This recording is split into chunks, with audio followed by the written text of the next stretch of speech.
local time. Streaming is paused during breaks. Audio streaming of today's council meeting starts at 1 p.m. local time. Streaming is paused during breaks. Audio streaming of today's council meeting starts at 1 p.m. local time. Streaming is paused during breaks. Audio streaming of today's council meeting starts at 1 p.m. local time. Streaming is paused during breaks. Audio streaming of today's council meeting starts at 1 p.m. local time. Streaming is paused during breaks.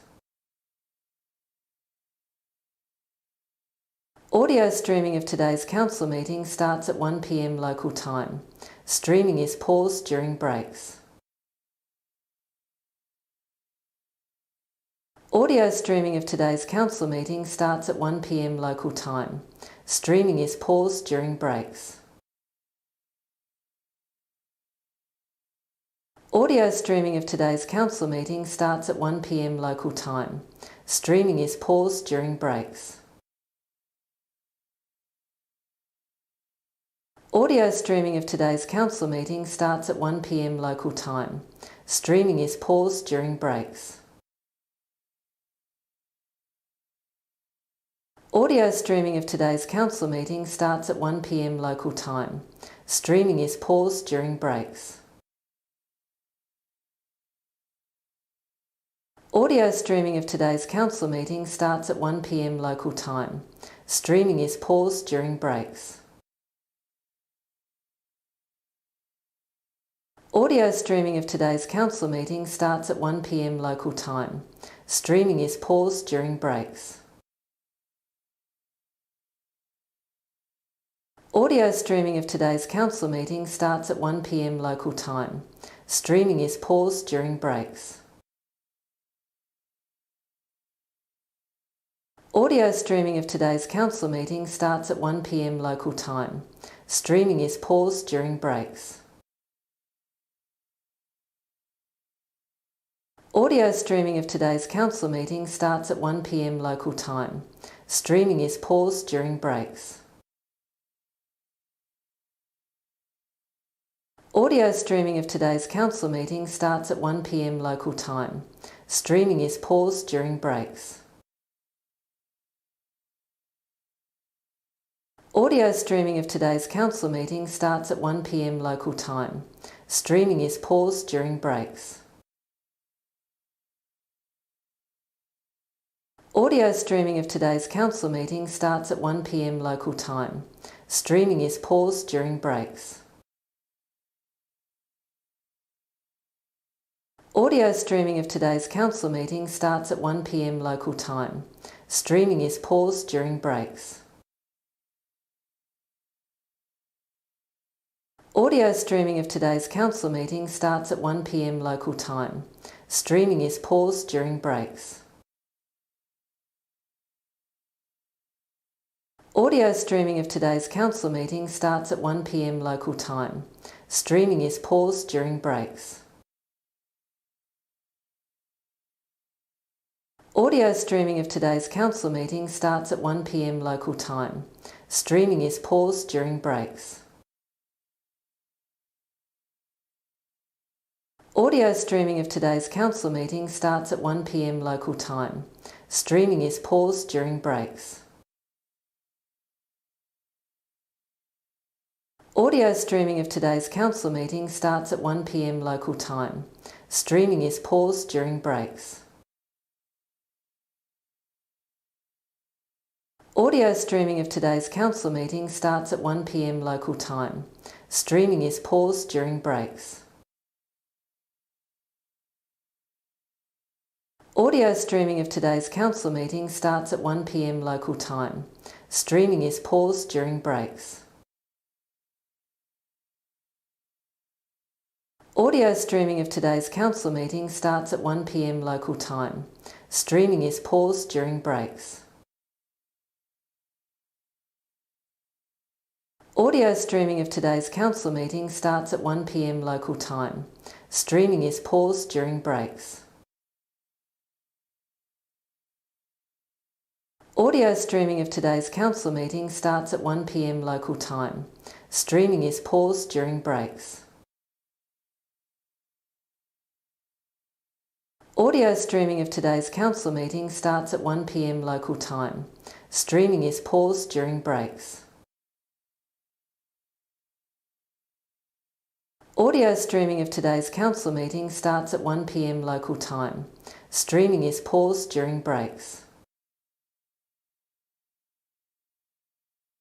Audio streaming of today's council meeting starts at 1 p.m. local time. Streaming is paused during breaks. Audio streaming of today's council meeting starts at 1 p.m. local time. Streaming is paused during breaks. Audio streaming of today's council meeting starts at 1 p.m. local time. Streaming is paused during breaks. Audio streaming of today's council meeting starts at 1 p.m. local time. Streaming is paused during breaks. Audio streaming of today's council meeting starts at 1 p.m. local time. Streaming is paused during breaks. Audio streaming of today's council meeting starts at 1 p.m. local time. Streaming is paused during breaks. Audio streaming of today's council meeting starts at 1 p.m. local time. Streaming is paused during breaks. Audio streaming of today's council meeting starts at 1 p.m. local time. Streaming is paused during breaks. Audio streaming of today's council meeting starts at 1 p.m. local time. Streaming is paused during breaks. Audio streaming of today's council meeting starts at 1 p.m. local time. Streaming is paused during breaks. Audio streaming of today's council meeting starts at 1 p.m. local time. Streaming is paused during breaks. Audio streaming of today's council meeting starts at 1 p.m. local time. Streaming is paused during breaks. Audio streaming of today's council meeting starts at 1 p.m. local time. Streaming is paused during breaks. Audio streaming of today's council meeting starts at 1 p.m. local time. Streaming is paused during breaks. Audio streaming of today's council meeting starts at 1 p.m. local time. Streaming is paused during breaks. Audio streaming of today's council meeting starts at 1 p.m. local time. Streaming is paused during breaks. Audio streaming of today's council meeting starts at 1 p.m. local time. Streaming is paused during breaks. Audio streaming of today's council meeting starts at 1 p.m. local time. Streaming is paused during breaks. Audio streaming of today's council meeting starts at 1 p.m. local time. Streaming is paused during breaks. Audio streaming of today's council meeting starts at 1 p.m. local time. Streaming is paused during breaks. Audio streaming of today's council meeting starts at 1 p.m. local time. Streaming is paused during breaks. Audio streaming of today's council meeting starts at 1 p.m. local time. Streaming is paused during breaks. Audio streaming of today's council meeting starts at 1 p.m. local time. Streaming is paused during breaks. Audio streaming of today's council meeting starts at 1 p.m. local time. Streaming is paused during breaks. Audio streaming of today's council meeting starts at 1 p.m. local time. Streaming is paused during breaks. Audio streaming of today's council meeting starts at 1 p.m. local time. Streaming is paused during breaks. Audio streaming of today's council meeting starts at 1 p.m. local time. Streaming is paused during breaks. Audio streaming of today's council meeting starts at 1 p.m. local time. Streaming is paused during breaks. Audio streaming of today's council meeting starts at 1 p.m. local time. Streaming is paused during breaks. Audio streaming of today's council meeting starts at 1 p.m. local time. Streaming is paused during breaks.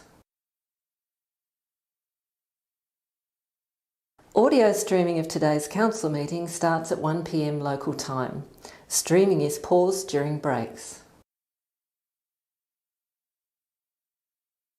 Audio streaming of today's council meeting starts at 1 p.m. local time. Streaming is paused during breaks.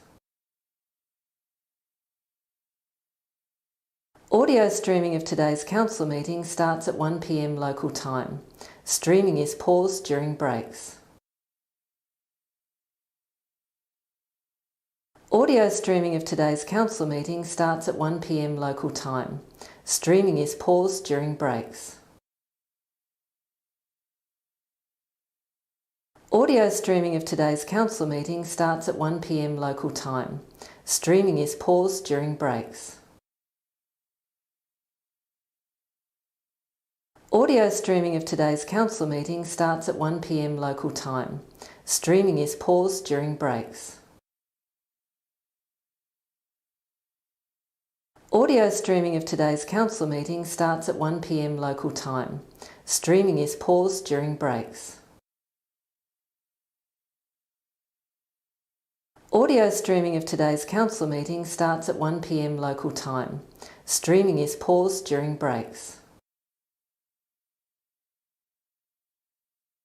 Audio streaming of today's council meeting starts at 1 p.m. local time. Streaming is paused during breaks. Audio streaming of today's council meeting starts at 1 p.m. local time. Streaming is paused during breaks.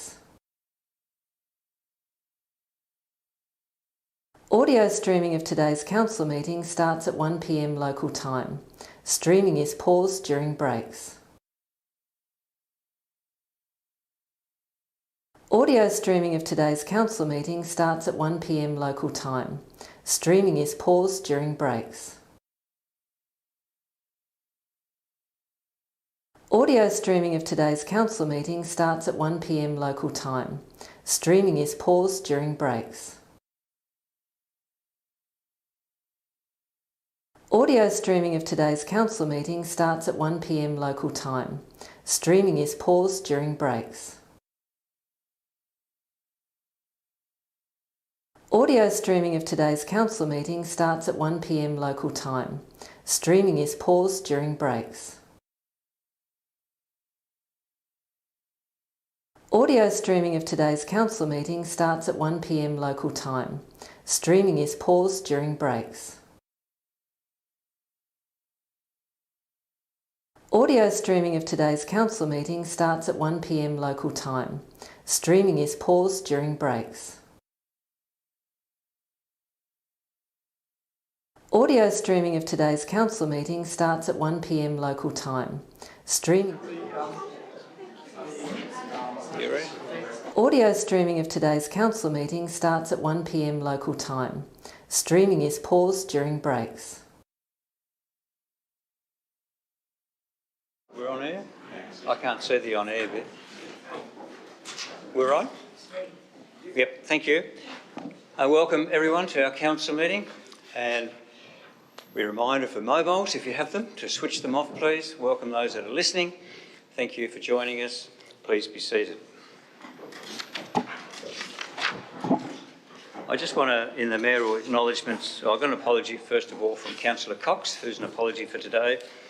In the Mayoral Announcements, I just want to mention the thanks to our staff, and which is one of the first in Australia, that we're very fortunate to win the Resilient Australia Local Government Award for Tasmania, which is fantastic, to do with containers, which we've converted in helping animals in emergency situations. So it's, you may remember this story some time ago, that containers can be transported on trucks, obviously, and then they can be used when there's a fire or floods or any emergency situation. So fantastic. So congratulations to the staff. Please pass that on.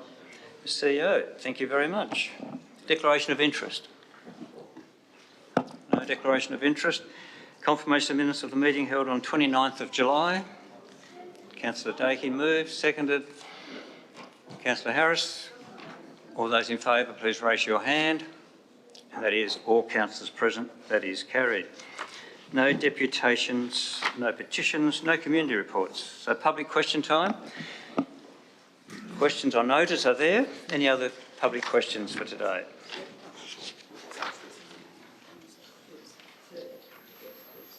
Just state your name and address, please. Thank you. Gillian Coshin, Invermay. First question is from Basil Fitch, on behalf of Basil Fitch. Since 2012, the Council has not been at all flood or traffic risk averse, even seeming to have an appetite for risk. In your treatment of the flood inundation areas, the Council has ignored the 2006 flood study by GHD, the flood deed, and has altered and dismantled the flood code, ignoring your own commissioned 2018 BMT flood study and warnings, ignoring Launceston's narrow escape in the 2016 flood, and ignoring all international insurance industry advice on building in flood risk areas and where services and accesses are in flood risk areas. The question does come before you come. These are all things that the Launceston public is aware of and have been pointed out consistently via letters, DA, representations, Facebook, etc. However, the Council, on the other hand, demonstrated its actual appetite for risk and has approved every big box DA that has come across its table. It has facilitated a whole university campus moving right next to the levies, to the flood risk area, and as recently as your last meeting, in the same week the flood land use planning survey appeared, it approved a hotel in the flood risk area. This is despite every single one of these DA representations had against the developments, everyone clearly pointing out the flood risk issues. The letter with the survey asks, as our understanding of flood risk improves, it appears, with all the above, that the Council has very little understanding of flood risk. What is the Council's understanding of the risk? Well, And how will yours, the Council's understanding, be reflected in your decision today on the agenda DA 0229 item for the flood risk area behind Good Girls? That'll be considered by each councillor as we discuss the item this afternoon. Are you discussing the flood survey this afternoon? No, we're discussing the application, which was referred to, and that will come up in that discussion. And but his previous question is, what is the Council's understanding of the risk? Oh, we can take that on notice. Okay. Thank you. Yep. Okay, now, this one is sort of, I've got the right ones, yes, this is partly on some members of the community, but I'm it. This survey has made a lot, this is that flood planning use, whatever it is called, survey that came out a couple of weeks ago. This survey has made a lot of people very angry, and I believe councillors and the media have received numerous angry calls or emails about it. One person expressed the general view, referring to it as a tolerability survey, and said in relation to question 15, and a couple of others of course, but of the survey, do you even need to ask that? The survey doesn't do anything that the introductory letter with it says. They are asking permission, are they asking permission to raise the levy to justify spending more on raising the levies, and or are they is it just to pass the buck? Otherwise the survey makes no sense. So what is the agenda behind the survey? Is it an attempt to shift liability from the council state government? And then they refer here to Councillor Daking, who moved the climate emergency motion in 2019, would know about the West Tamar Council and liability in these kind of risky matters. So what is the agenda behind the survey? Attempt to shift liability, or building a case to increase the height of the levies to cater for more development? The survey and the accompanying letter reflect badly on the council. The only saving grace for elected councillors is the letter is signed by a council officer. Question: who came up with the questions and who takes overall responsibility for it? And please don't just say it's an operational matter. I won't say that. I'll say we'll take it on notice and give you an answer, because I can't answer that now, obviously. Yes. Is it, or is it not, time the council got serious about the flood risk and started reflecting that seriousness in its DA decisions and planning? That's that one. This one is straight from me. I refer you to the damage and amount of rubbish and debris in the German floods of a few weeks ago. I've been following it very carefully. And just so you know, I understand everything that's on it because I do speak and understand German. The clean-up is monstrous, unbelievable, and the stories are sad and horrific. There are people who actually saw people drowning. The amount of rubbish is incredible. Like I said, its clean-up is monstrous. One of the nearest recycling plants to the affected areas is above flood level in a city of 100,000. That city has to continue its regular operation with the recycling materials, as well as deal with the massive amounts of material from some of the nearby affected flood places. Lots and lots of the rubbish is completely unrecyclable. It just has to be dealt with somehow. But this is talking about things that could be recycled, such as people throwing out washing machines and the like, fridges and so on. So in light of the council's, just keep that in mind, this is this flood... If you can get to the question, please. Thank you. In light of the council's flood land use planning survey, and given the fact that the council voted against the DA for a waste treatment plant in Churchill Drive, only a few metres away from the flood levy, why would the council sign a contract for that very same site for the same use? And then, just by the side, RIMPAT decision did not specify that council had to sign a contract with Veolia, and Veolia is not the landowner, so that was not involved in the planning appeals. So just the question back there, so why would the council sign a contract for that very same site for the same use? I'll take that on notice. Oh, you would answer? Look, the council hasn't signed any contracts for that specific site. The council's obviously been through a public tender process for the provision of the waste service. That was Veolia that was successful in attaining that. It was their responsibility to identify a site and provide the sufficient infrastructure to be able to deliver on the contract. So just to be clear, the council certainly hasn't got any contract relative to that site.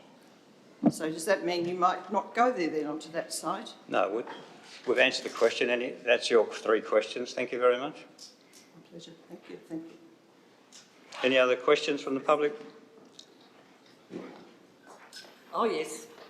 Hello, Albert. Okay, in this week's reading, I found an interesting technical document attached to the noise. Oh, Sue Rafferty, Mowbray, thank you, Hugh. In this week's reading, I found an interesting technical document attached to the noise documentation.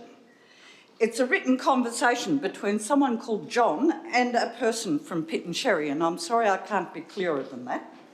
Discussion in this document took place about levels and duration and sought clarification on issues presented. Some points are worthy of raising here. The statement, in our opinion, is not acceptable terminology in a document of this type.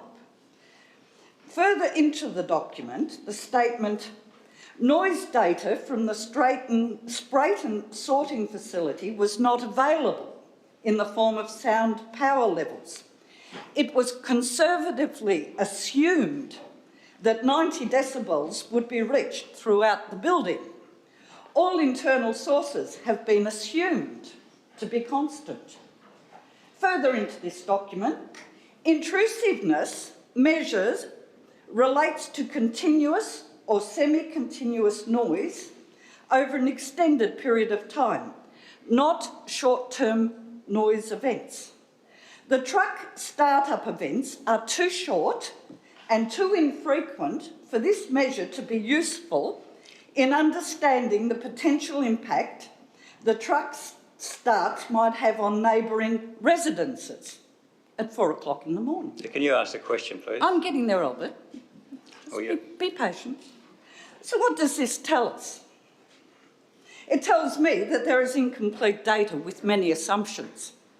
So my question is, what independent noise assessments have been undertaken by Council to date using the Sprayton plant as a model, and if they have not been carried out, Council has a duty of care to the residents of Invermay to ensure that thorough and transparent potential noise events are investigated. Yeah. No, do you want to answer that? Okay. CEO? Thank you.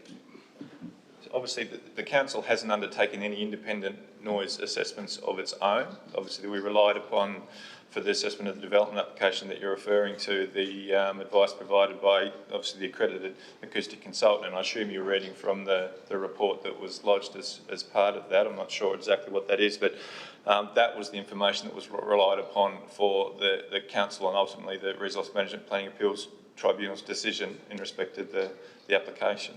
Well, it appears to me that there is no way to assess short-term noise events at 4 o'clock in the morning and the impact that they will have. That work does not appear to have been done. Is that your second All right, question two. Question two, we're getting there. On the subject of assumptions, I assume that the sound wall at Churchill Park Drive in this development would be similar to the walls you see on highways where homes are nearby. Having read the planning permit, I was shocked to see that the lauded sound wall is a pissy little L-shaped enclosure in the middle of the site. That's it. That's the sound wall. It has little potential to mitigate anything at all. This means that there is no accounting for glass smashing throughout the day, as this is in a separate area, and also the constant reversing beepers throughout the day will have no effective buffering from residences. I'm not sure if councillors are aware that there are hospital shift workers who will be affected by this operation, along with families with young children, teachers, elderly people, and people who have invested into this area of Invermay, which is going through some rapid change in demographics. There is no compensation available if council is to allow for the loss in home values, the loss of an amenity. This site has the potential to set Launceston back in many ways. It's not a light industry as we know it, and once it is operational, provides little recourse for redress, aside from class action. By then, money will have been wasted, lawyers will be rubbing their hands in glee, and an opportunity for the town will have been lost. I saw with interest that another... I'm getting there. I beg your pardon. Don't be rude. I'll ask you to leave. Thank you. Ask the question and then we can go on. I'm getting there. I saw with interest that another proposal for Launceston is in the federal court. Surely that enterprise could be relocated to the site and the glass smashing, reverse beeping, early morning startups can be located to a more appropriate site. There is no social licence for this activity to proceed. So my question, how do we, as a community, one which I love, address the unsuitability of Churchill Park Drive for the use that is currently planned for it? As our council, I seek your advice. I remind you, you voted against it. I beg your pardon, we voted against this, correct? And that's Rampat that made that decision and we have to abide by that decision. Thank you. Next question. All right, question 3. All right, I asked this question, if you refer to your minutes today, I asked this question without notice, with notice in the last minutes. It should appear in your notes today for signing off. It's in reference to the Environmental Impact and Attenuation Code. My question in the minutes, and it's a pretty simple one, what specific performance criteria within the Attenuation Code are available to the Veolia site on Churchill Park Drive? The response. Background. DA 0711-2019 was assessed by an independent planner who prepared a report and recommendations for the council meeting held on 17th of September 2020. Council, sitting as a planning authority, determined to refuse the submitted development application. Well done. Subsequently, the decision was appealed by the applicant and following consideration by the Resource Rampat, the Council was instructed to issue a planning permit with conditions. The only applicable use standard within the Environmental Impacts and Attenuation Code, E11, relates to particular uses listed in Table E11.1. The assessment report, prepared by the independent planning consultant, addressed the relevant performance criteria in the report referenced above. Does that answer my question, I ask you? Sir Humphrey would have loved this response from Council. So, item 11.1 of the Environmental Attenuation Code states the purpose of this provision is to A, ensure appropriate consideration of the potential for environmental harm or environmental nuisance in the location of sensitive uses, and B, ensure the environmental impacts of new uses are eliminated, reduced or mitigated to avoid environmental harm or environmental nuisance. Glass smashing, reverse beeping, truck movements and general industrial activities will occur on a daily basis and will be an environmental nuisance. So my question is, in reference to E11.1 of the Attenuation Code, what efforts have Council made to ensure that this new use for the site on Churchill Park Drive will not be an environmental nuisance to the sensitive residential area abutting the site, and what recourse at law is available when a breach occurs, as this seems to be unclear? Thank you. The CEO will answer that.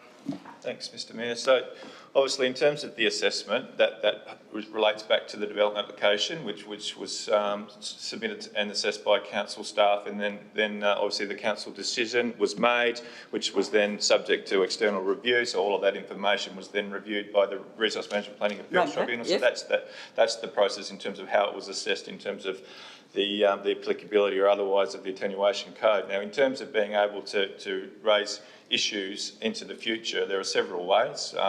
One of which is by if there are particular breaches of the permit conditions which have been prescribed, and there are numerous, and obviously relating to many different factors, from noise to different elements of the use, then that can be raised with council planning staff, and that would then be investigated. There are other means in respect of the environmental nuisance that you're talking about, to be able to lodge a complaint under the Environmental Management and Pollution Control Act, which relates to a level of where there's any emission of noise or emission of odour or emission of substances which unreasonably interferes with the person's enjoyment of the environment. Again, the process is to raise the complaint in writing to council staff, and then it would be investigated and you'd get a response. Thank you. So that's your three questions. Thanks very much. I'll be back. Oh, any other questions?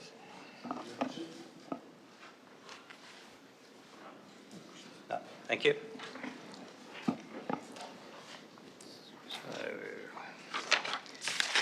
So under the provision of the Land Use Planning and Approvals Act 1993, Council acts as a planning authority in regard to items included under agenda item 9, Planning Authority. So we have 9.1. Someone happy to move? Councillor McKenzie moved. Is there a seconder? Councillor Harris. Councillor McKenzie, wish to speak to 9.1?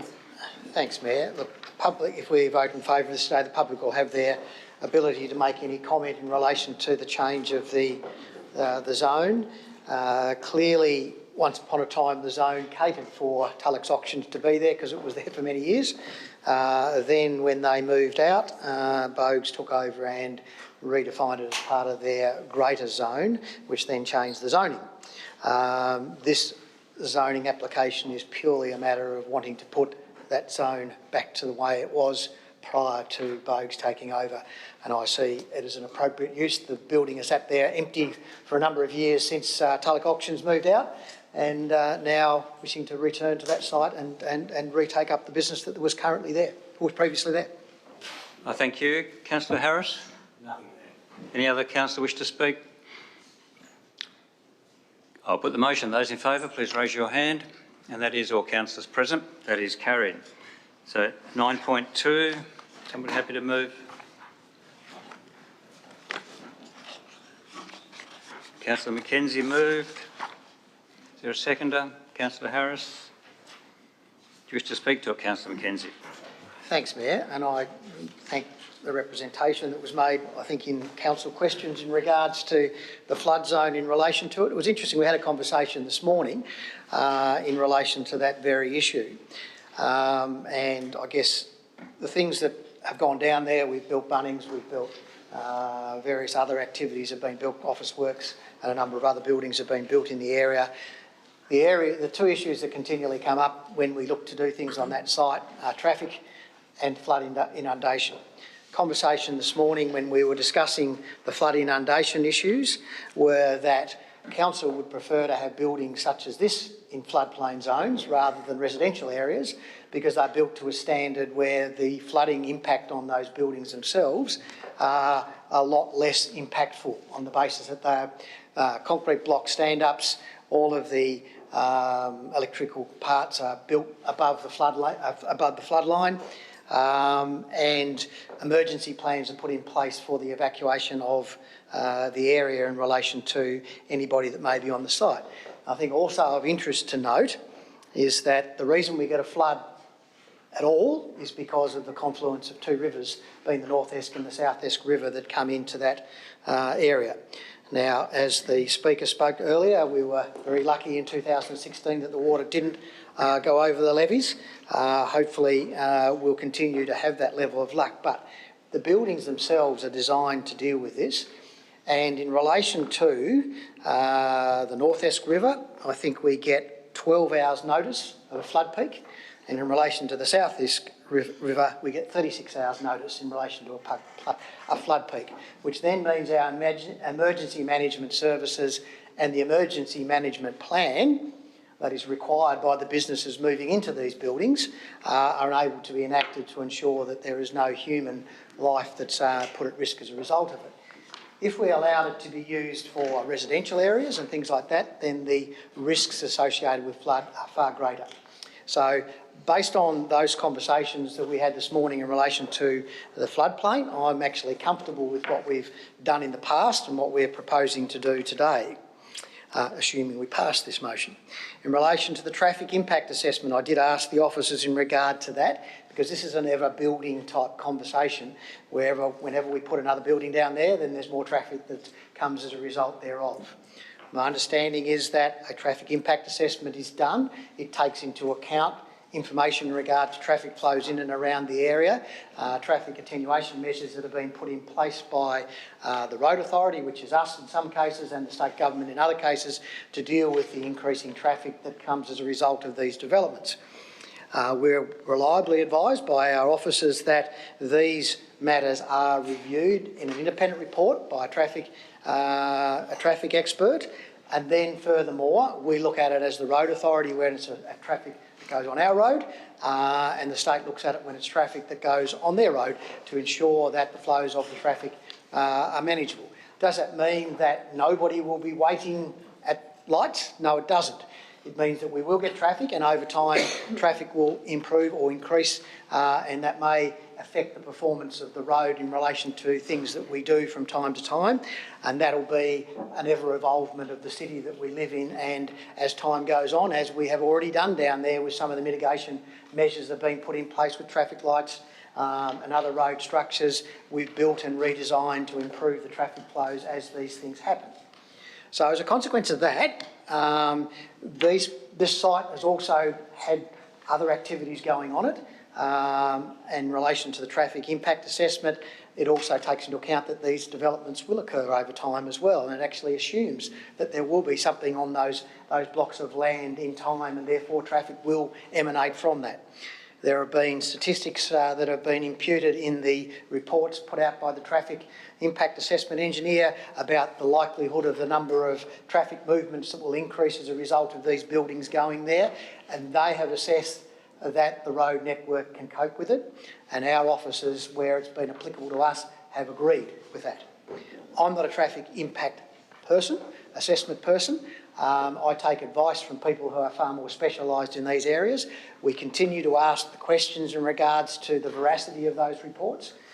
We keep getting the answers back that says we have looked at it and we are satisfied that the road network can cope with the level of traffic that is going to be put on by this development.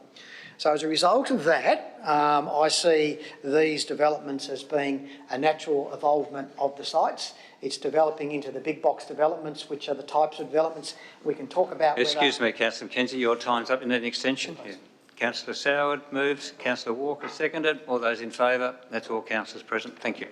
There was also conversation in relation to the impact these big box developments have on the CBD. And the answer is they probably have an impact on the CBD, but that's because people are wanting to have experiences in big box developments more so than buying in hardware stores that they once did, or the office supplies statements like Birchall's and things like that that they once did. Now that doesn't mean that the CBD is redundant, it just needs to find a different purpose in relation to it. And the other explanation that was given is saying, okay, we said no to this. People would vote with their feet because that's the way a lot of people want to buy things these days. The internet is available to them so they can buy these sorts of experiences.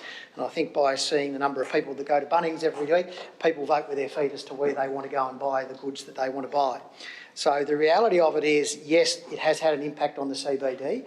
Arguably, it's just the way that people change their shopping. We could say no to big box development.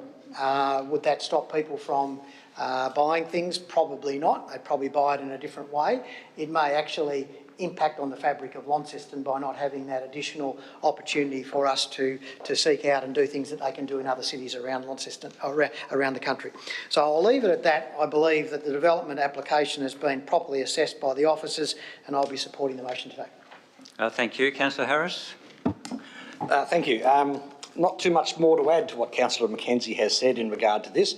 Like him, I also had concerns about the additional traffic movements. Reading the report, it talks about an extra 750 movements per day during the week and about 860 on a Saturday. To me, most of these movements will in fact occur outside the peak time of that road of Godric Street, when obviously most of the traffic is going to and from work.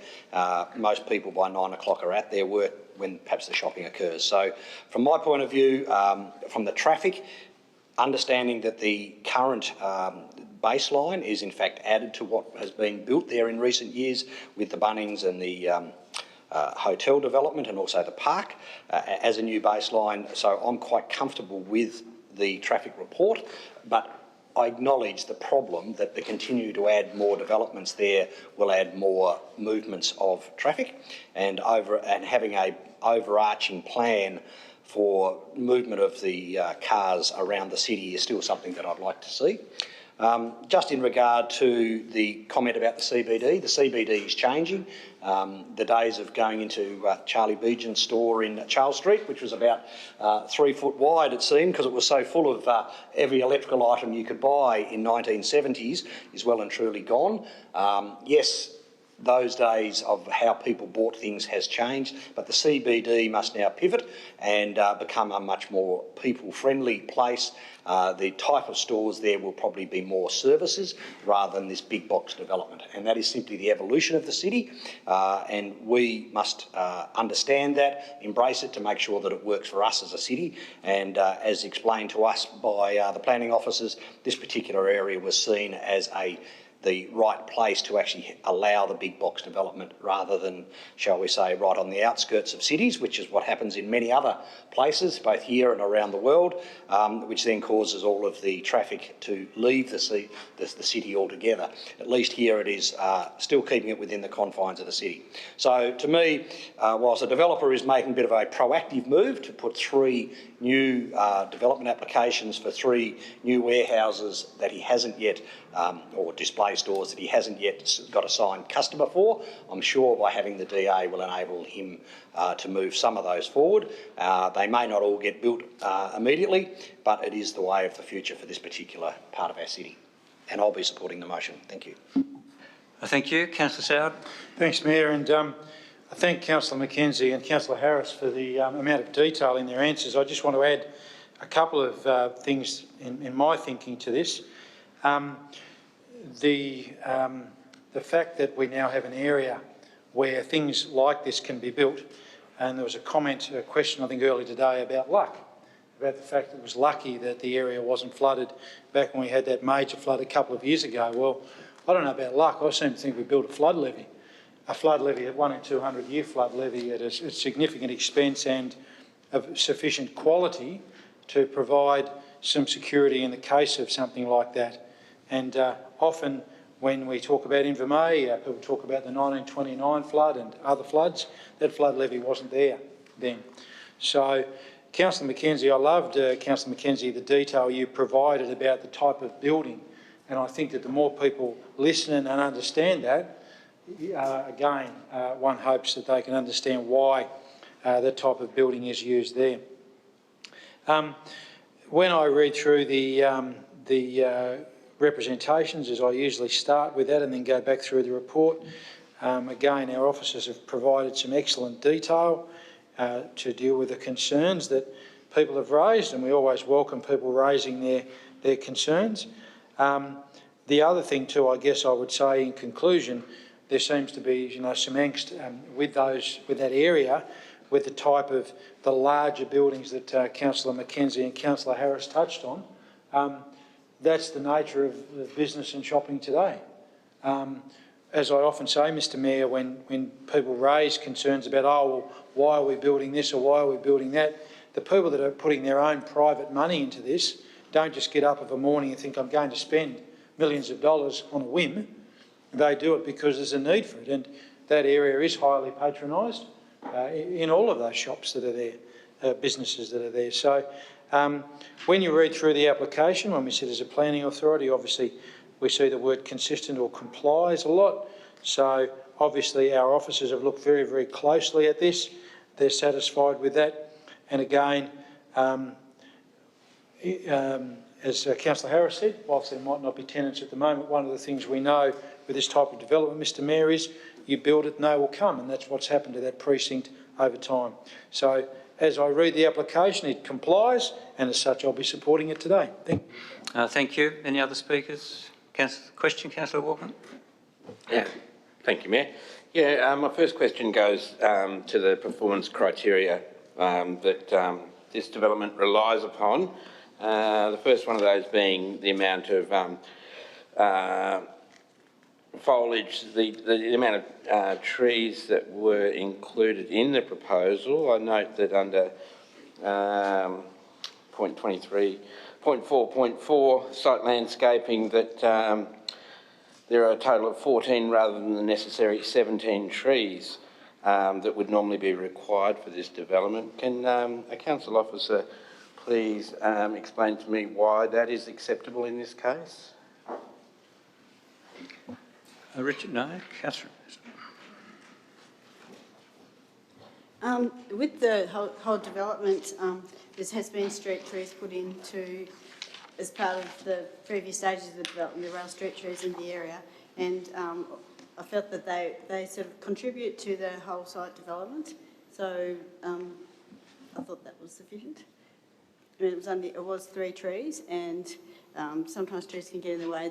The trees are also required for shadowing, so the main number of trees are on the northern side where the sun comes more to, so the buildings on the southern side actually help provide shading of the car park, which is one of the necessary items for having the trees there.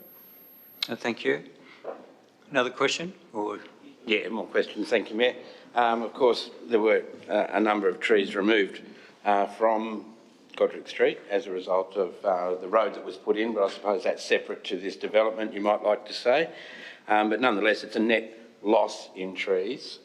Yeah, I suppose, other areas where it relies on performance criteria would be to do with the traffic, and I know that has been discussed somewhat by councillors today, but any increase in the traffic at an existing access or junction in an area subject to a speed limit of 60 kilometres or less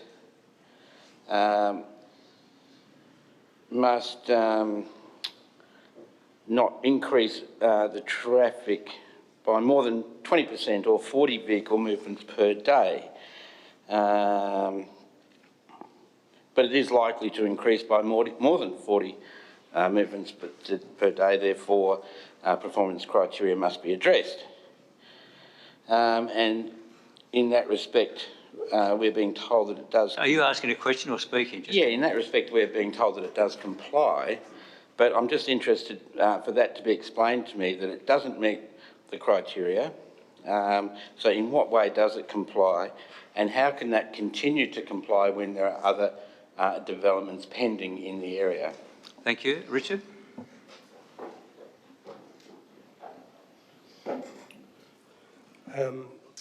The 40 vehicle movements a day is an acceptable solution. So that means that if the development generates less than 40 vehicles, it gets the tick immediately. It's a conservative measure that is deemed to comply with the standard. The facts of this are that there'll be 750 vehicle movements a day. So it will rely on the performance criteria. Relying on the performance criteria doesn't mean that the proposal isn't acceptable. It just means it has to demonstrate its performance under the provisions of the scheme. And as we've talked about, there's a traffic impact assessment that's done that, in addition to the comments there in points A to I in the report. So there's sufficient justification in the view of the council officers that this will perform satisfactorily, and as such we've assessed it as complying with the performance criteria. Thank you. I suppose the second part of that question is, in light of the fact that there are other impending developments in the area, how does that have any bearing on this decision today, or are we to look at those in isolation each time they're presented to council? Richard?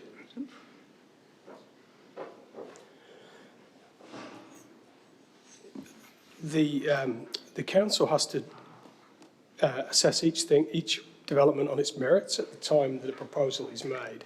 But obviously, when assessing the impact of traffic, then there is a cumulative or an area or a network assessment that needs to be done. So, for example, the TIA deals with the impact on junctions off the site, and then the performance of those junctions is assessed. So obviously the council has done quite a bit of work in the Invermay area over time, and there's been numerous traffic impact assessments for different developments. And so there is a picture of the traffic building up. We've done recent work on the lights and the sequencing of the lights and the junctions. So the advice from the officers is that these things have been considered. The impact of on the network has been considered, and that's deemed to be acceptable.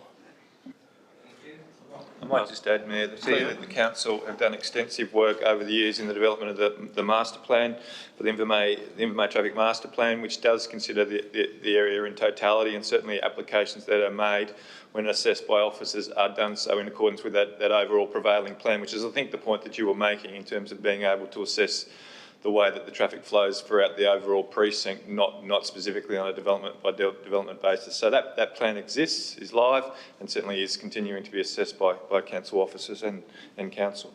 Thank you. Any other speakers? Councillor Walker. Thank you, Mayor. I thank the council officer for that reply, and I do appreciate the amount of work that council has put into the area and has put into the traffic management of the area. There's been a noticeable improvement of traffic flow, as many in the public have commented, regarding the traffic light sequencing along Godric Street, or the East Hamer Highway as it's known. I know there was some talk that we would potentially open Gledo Street through to Inverest as part of that management plan in that area. That's no longer an option at the moment. Of course, all of these things sit beside any current development application that we receive, and here we are with another development application for the area.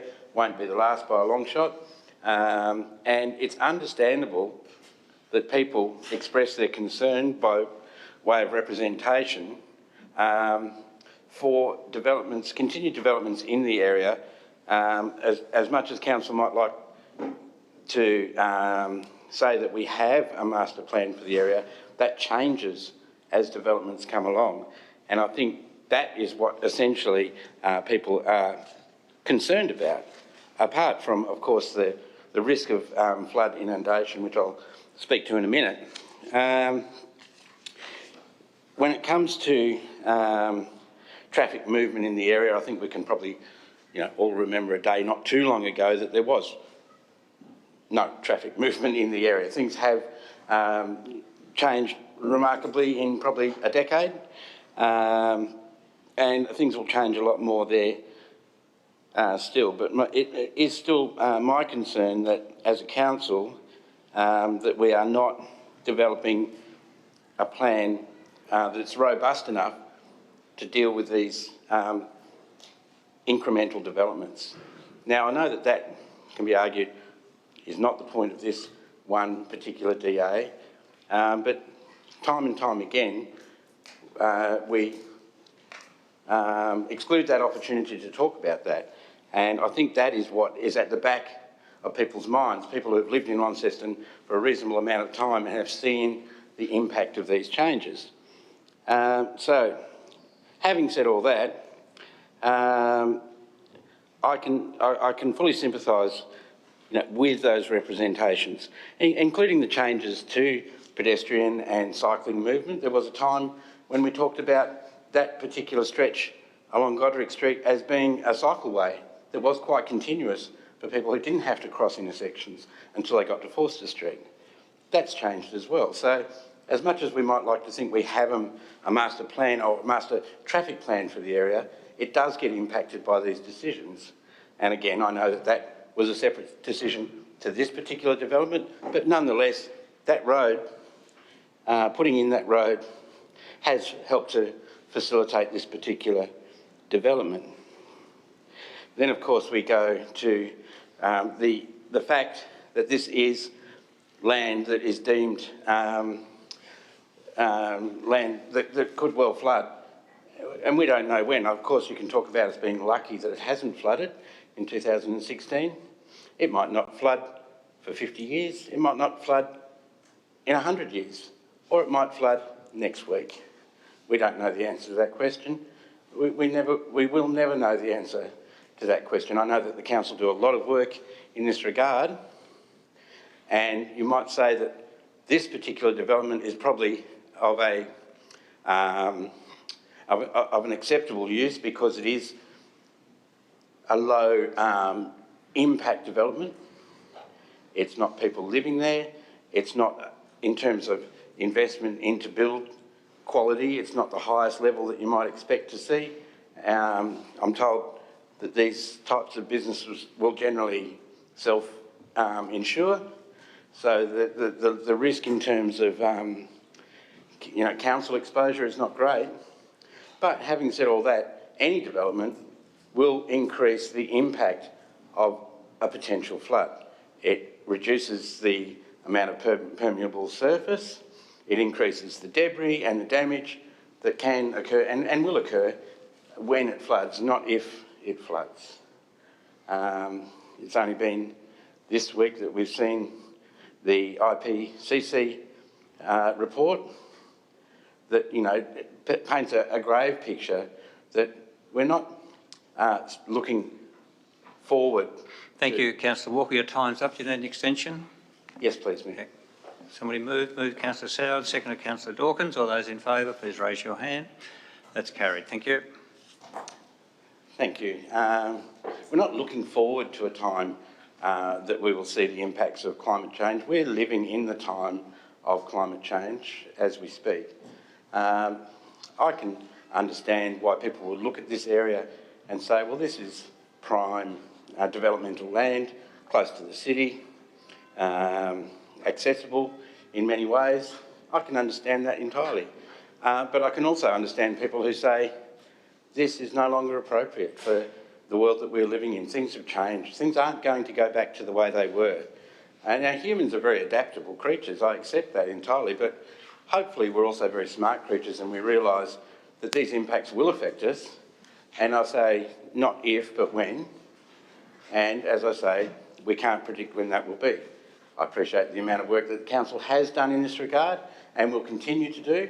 What I would like to see for this particular area, and in fact any of the areas that we've identified quite clearly as being prone to flooding, far more work being done to reassess the impacts and the risks of that, not just to those businesses or the people involved, but to the impacts to our economic and environmental impacts, to our community. Now, it's hard to sort of pinpoint all of that onto this one little development. I understand that. And I would like to think that this development will make no difference in terms of those things, but unfortunately it's just yet another one development that adds to a bigger picture that I don't feel that we're quite addressing as a council.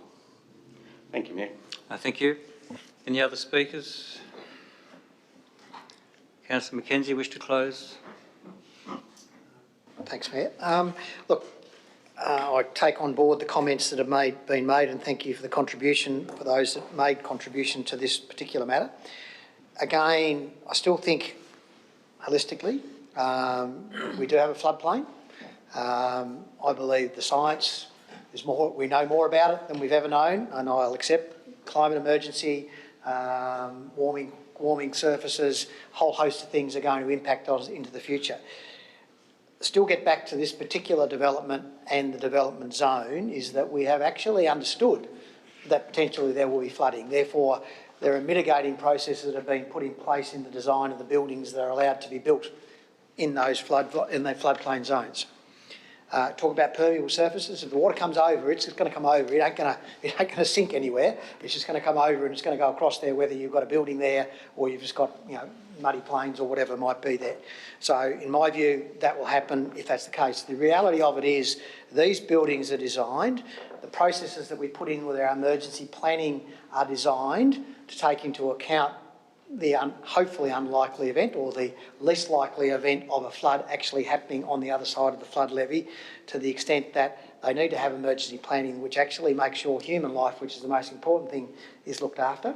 As stated before, the buildings are built to cope with flood in the event they happen because they're designed to deal with that.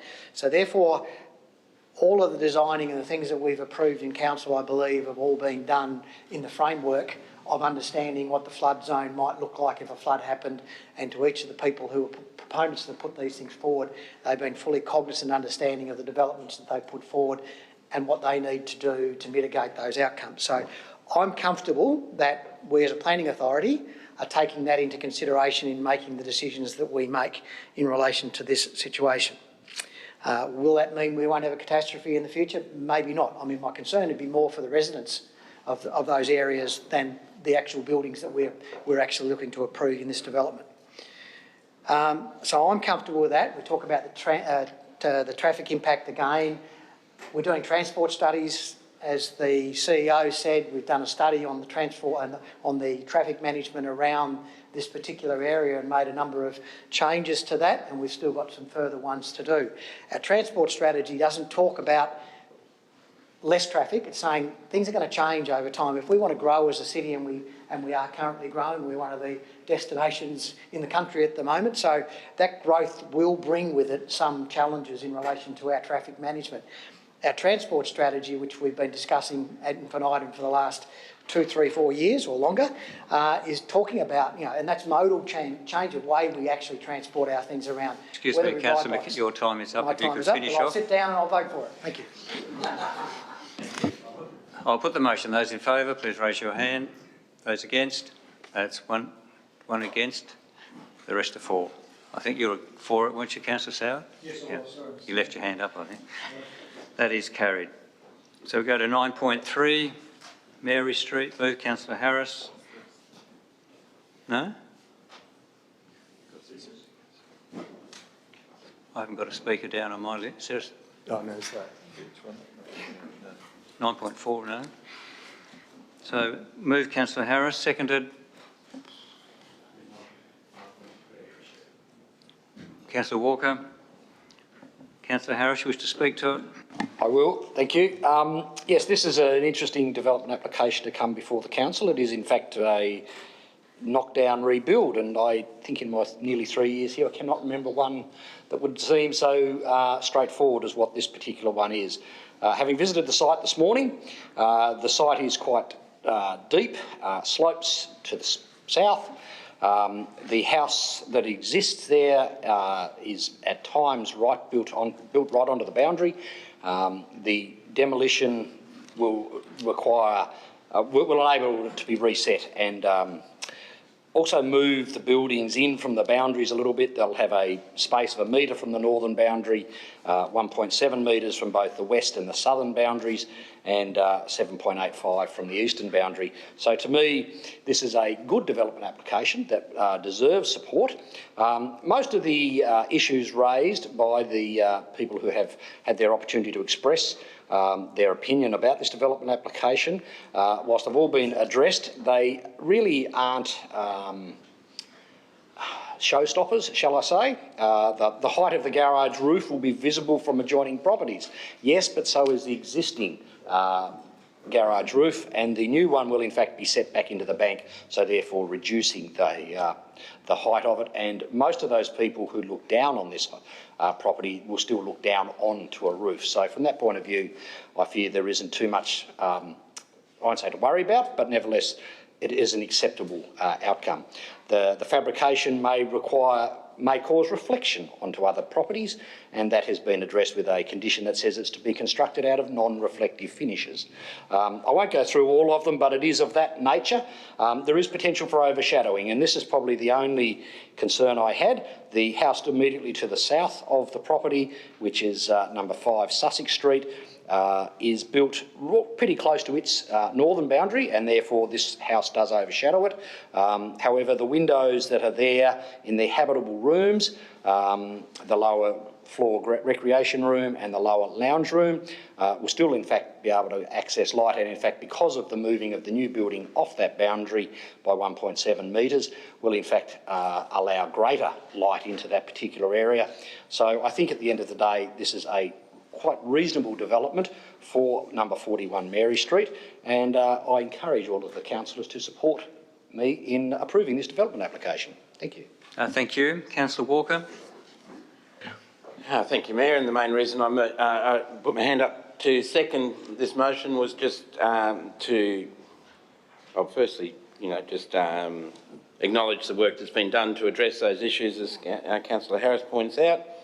And hopefully that's to the satisfaction of the people surrounding, but to encourage the developer, or I should say the demolisher in this case, to make every effort they can to recycle whatever hardwood, especially it would seem on that particular property, is able to be recycled. This would be a perfect opportunity to contact a local contractor, demolitioner, recycler, to get in there, and I presume there'd be some decent floorboards. There's certainly plenty of decent weatherboards there, windows, doors. Perfect opportunity to do that. I know it's not something that we can yet stipulate in the planning scheme to do, but I'd encourage this developer and any other that's planning to demolish a building to have a good look at that and to make the best effort they can to recycle those goods. Thank you, Mayor. Thank you. Any other speakers? Councillor Harris, wish to close? I'll put the motion. Those in favour, please raise your hand. And that is all councillors present. That is carried. Go to 9.4. Now we do have some speakers for 9.4. First we have Maria Dedouge. Just remember to state your name and address. Maria Dedouge from South Launceston. I'm the owner of the property and applicant for the proposal DA0338, which is a prefabricated double carport over an existing parking area. The existing parking area is currently used by 2 cars and has no security as it's exposed to busy traffic, foot and car traffic from people accessing the adjacent Coronation Park. In my proposal, I've minimised the impact on neighbours by keeping the carport as small as is practical. It's actually virtually the minimum size, width and depth for a double carport, and the height is as low as the opening will allow, with a minimum pitch on the roof to minimise the apex height. It's designed to blend in with the existing streetscape in form, structure and colour, and in fact just directly opposite my proposed carport is a garage of the same fabrication type and colour, and also somewhat larger than my proposed carport. And in the neighbouring area there are a couple of other similar carports, garages. Thank you. Thank you. Then I have Bridget Lucas. Hello. So I'm Bridget Lucas and I'm from South Launceston and I live in the neighbouring property, which is 20 Erdley Street. So as you would see in my objection letter, my concerns regarding this carport relate to the noise, aesthetic, and of most concern, the impact on the natural light and the shadowing due to the height of the proposed structure, which appears to be 1.2 metres higher than the standard height quoted in the applicant's response to submission. As you can see in figure 1, here is an image of exactly the height of the peak of this proposed structure, which is almost as high as the power lines. Now, I'm not an expert, but when I read the Launceston Interim Town Planning Scheme for 2015, in section 10.4.11, which I've attached, it states that outbuildings are not meant to overshadow adjoining lots. However, from the shadowing diagram, again submitted by the respondent, at 9 a.m, midday and 3 p.m, each one shows significant shadowing on my outdoor area, my kitchen and bedroom, which look onto this area through windows, which I should note is an inconsistency in the council report, which states there are no windows in line with the carport, which is on page 86 of the council agenda. So this shadowing, basically it means that the whole of daylight for the rear of my property and the house will be in shadow of this structure, which is a time I really want to enjoy this space. This will have subsequent consequences to me, my guests, and their health and safety, with an increased risk of moisture, dampness and potential moss outside, as well as the natural light inside, with a risk of dampness, moisture and potential mould in these areas. One of the main attractive features which encouraged me to purchase this property in March of this year was the light, sunny, northern-facing aspect, which will be basically non-existent if this structure is approved. That is your time. Can you wind up? Or? Yeah, absolutely. So I understand after speaking to the owner of 2 Glenelg Street that her main concern regarding this carport is to provide security and protection, which I'm not opposed to. But I feel like there may be alternative options or solutions that could satisfy both parties. Therefore, I request that the council consider a standalone roller door, which would provide both a security and protection of their cars and not block the shadowing on my property. Thank you. Thank you. And you want to speak on behalf of the... Yes. Yeah, you can do that now too. Thank you. So I'm speaking on behalf of Helen Camia, of South Launceston. She has said, "I'm sorry I'm unable to attend the meeting today. I have written a submission which I hope you read and will take into consideration. I would like to voice my objection to the proposed construction of a carport at 2 Glenelg Street. My primary concern is about the height of this dwelling and the shadowing effect it will have on the adjacent property at 20 Erdley Street. The effect on light and shadowing of the rear of 20 Erdley Street property would be considerable if the construction goes ahead. The sunroom, bedroom, which only has one window on the north side, and the deck, which is an outdoor entertaining area, all receive lovely natural light for all of the day, which would be in shadow for most of the usable daylight hours if the construction goes ahead in its current form.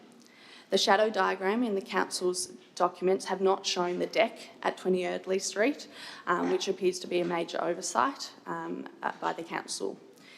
It would appear that the report and assessment appears to have been written based on the incorrect diagrams.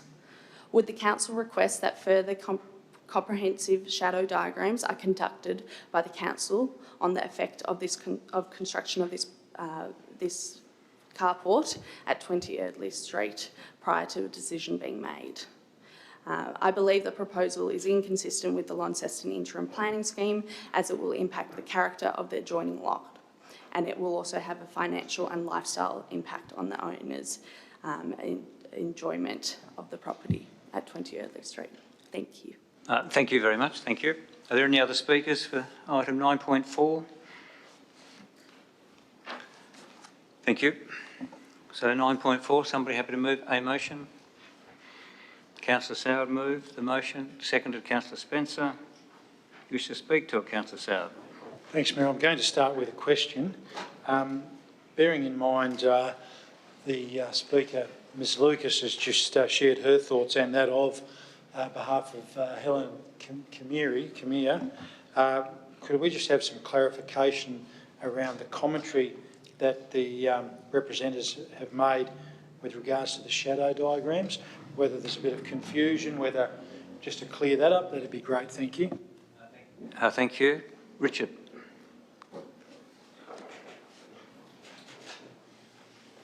So the planning scheme requires consideration of the shadows where the proposal relies on the performance criteria. So if it meets the acceptable solution for an element, it's deemed to comply. And that deemed to comply may throw a shadow, but it's deemed by the planning scheme to be acceptable. So in the with this proposal, there are two elements. There are the side boundary and the front boundary. So the carport is compliant on the side boundary. So that's the long boundary of the carport. It's set back 900. It's less than 9 metres in depth, and it's 3 metres in height at the wall height. And then it rises to 3.45 at halfway in the carport. The carport's 5.5. So that element complies with the setbacks. So the shadows thrown substantially by that wall are compliant shadows. There is an element which requires a setback from the front boundary of 4.5. And this actually is on the front boundary, so it's forward of the boundary setback. So that is the element that requires the discretion. So shadow diagrams have been prepared. The shadow diagrams are probably not the best shadow diagrams that we've seen, but they demonstrate that the shadows would be acceptable to the satisfaction, certainly, of the council officers. There's a significant difference in height and location and setback, sufficient for us to be convinced that the shadow, particularly on the deck, will be the impact on the deck particularly will be minimal, and the impact on the house will be less. And that's the view of the council officers in assessing this application. Thank you. Councillor Soward. Thanks, Mayor, and I want to thank Mr Jamieson for his very fulsome answer to that, and I hope that helps explain the challenges with shadow diagrams to the people that made those representations. In supporting this today, and I think it's really important, we did hear that extra information about the shadow diagrams. In supporting this today, there's a couple of things, Mr Mayor, that jumped out of this at me, and I think Mr Deduge mentioned it in her remarks, but it's also in our papers, in that there are similar constructions in the area. So it's not something that's being completely out of character or very, very different to what's around there. I understand, and I think the applicant made reference to it in her remarks. This is a busy little area. It's got the wonderful Coronation Park nearby. It's well used by pedestrians. It receives a lot of traffic, foot traffic in this area. So it is something, if you live there, if you got up one morning and all of a sudden there's a carport there, it's going to look very, very different because, again, as it's not there at the moment. It also mentions in our papers that the plan for the carport is to be over an existing space where cars are parked. So for mine, Mr Mayor, when the issue of noise has been raised with me and also in the representations, we've got something that's being put up over cars that are existing and being parked there. There's not a suggestion that it's a garage that's going to house people living there or anything like that. So I do understand the concerns that the representatives have made. again, it is different. There's obviously not one there at the moment. It will, when you walk out on that entertaining area and deck, it'll be obviously right in your sight line. It's something that you'll see. But as the report indicates, Mr Mayor, it is compliant. And when something is compliant, it is beholden on us to approve that. And again, in concluding my remarks, I am really, really happy with the explanation Mr Jamieson provided. There are many times planning applications come to us at Council and overshadowing and shadowing diagrams are used, and they can be tricky. I know I've been conflicted at times with different items, but in this particular case, as Mr Jamieson explained it, you know, what's going to be put there is going to be acceptable, and as such, it's probably beholden on us to accept what's in front of us and approve it. Thank you. Thank you. Councillor Spencer. Thanks, Mayor. I was going to ask the same question as Councillor Soward actually about the shadowing, but I think I will be supporting this. It complies, it's consistent, and the overshadowing was my issue, but that's acceptable. My concern was you've got a roller door straight from the street. You're supposed to have 4.5 metres, but in this case, it's going to probably look better with the neighbours not seeing the cars by just having a nice roller door with a nice roof on it. So I will be voting for it. Thank you. Thank you. Any other councillors wish to speak? Question, Councillor Walker? Yes, thank you, Mayor. During our visit to this site, I thought it was reported that this structure would not have any walls, that it'd be more like a carport with a front and a roof. But can you just clarify that? Because that's not apparent in the drawings that we're given. Richard.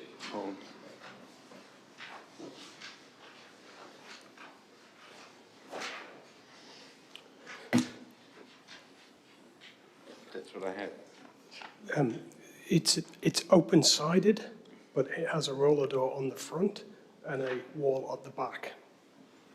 So the green walls are solid and the white walls are open. Does that make sense? Yep, does to me. Thank you. Okay. Any other speakers? Oh, you want a question? No, sorry, I do wish to speak. Councillor Walker. Thank you, Mayor. Yeah, I think I must have just been looking at that particular diagram the wrong way round, but that's okay. Yes, no, that's the way I understood it to be. In a sense, it's a shame because here we have a representation from a neighbour who's saying that there would be an acceptable solution if there could be some compromise. But what we have here is a prefabricated shed, garage, carport, and that's probably where the intransigence is, in a sense that it's already been designed, it's taken off the shelf and it's going to be placed there without regard for that neighbour. So I suppose all I could say is it does comply. It's obvious, you know, the need for it and that type of thing does have some impact on that neighbour's amenity in terms of their view to the park, as minimal as that might be. Does have some impact in terms of, you know, minimal overshadowing. So all I can say is to the developer proponent that if there is any way that they could find to modify that particular prefabricated product to reduce the height, that might be something that would be conducive to neighbourly relationships, and that would be a great thing. But otherwise, I will be supporting this development. Thank you. Any other speakers? Councillor Soward, wish to close. Thanks, Mr Mayor. I think it's all been said. Thanks to all who contributed, and look forward to seeing the vote. Thanks. Thank you. I'll put it to the vote. All those in favour, please raise your hand. Those against? That's all councillors present. That is carried. So we now no longer sit as a planning authority. We go on to announcements by the Mayor. I just want to make a few announcements, and obviously the last Saturday the 31st of July, an absolutely fantastic evening, the opening of the Queen Victoria Museum and Art Gallery for their birthday celebrations and their new galleries, and they've done an absolutely amazing job.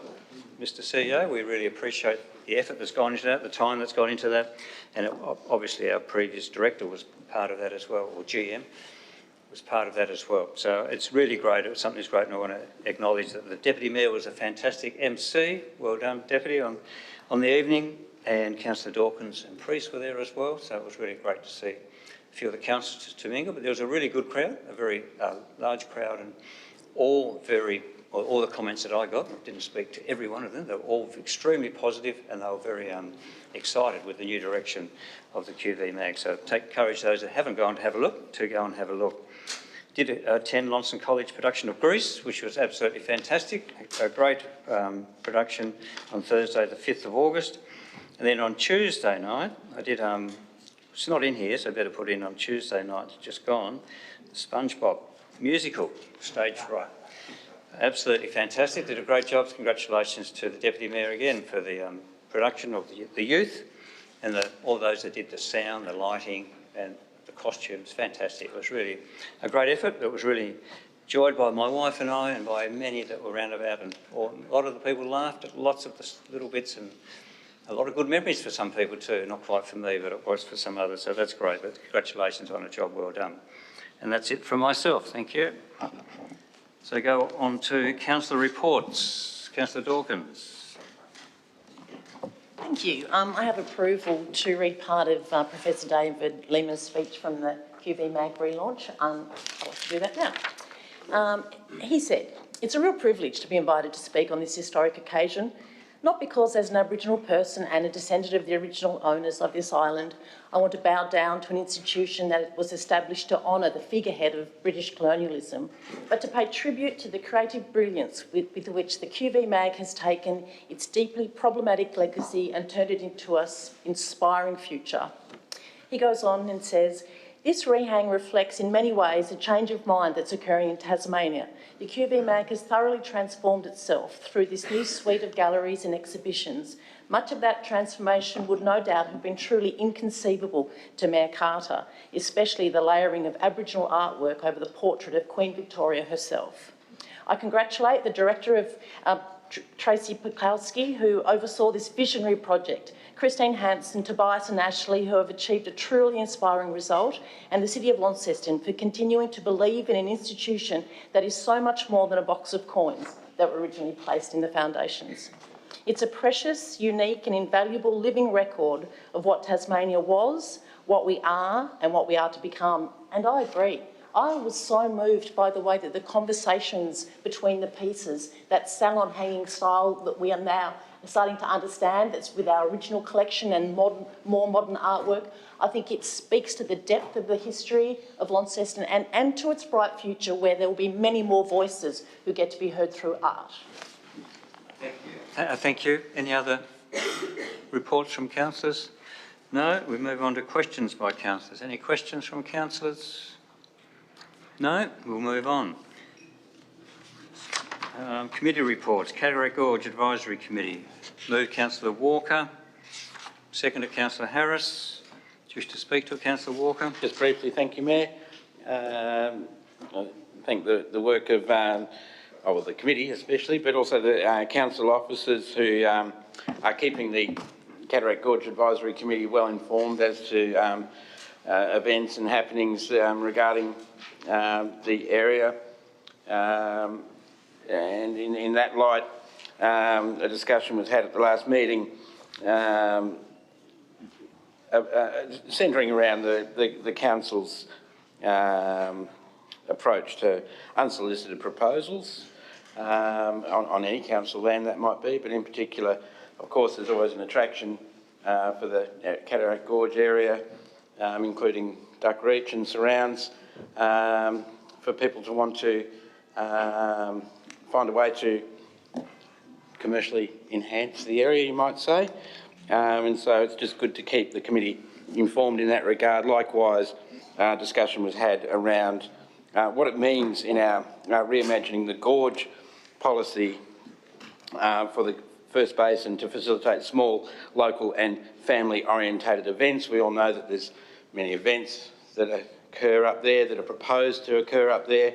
They come in all shapes and sizes, and they quite often have very different requirements, different setups, different orientations within the gorge.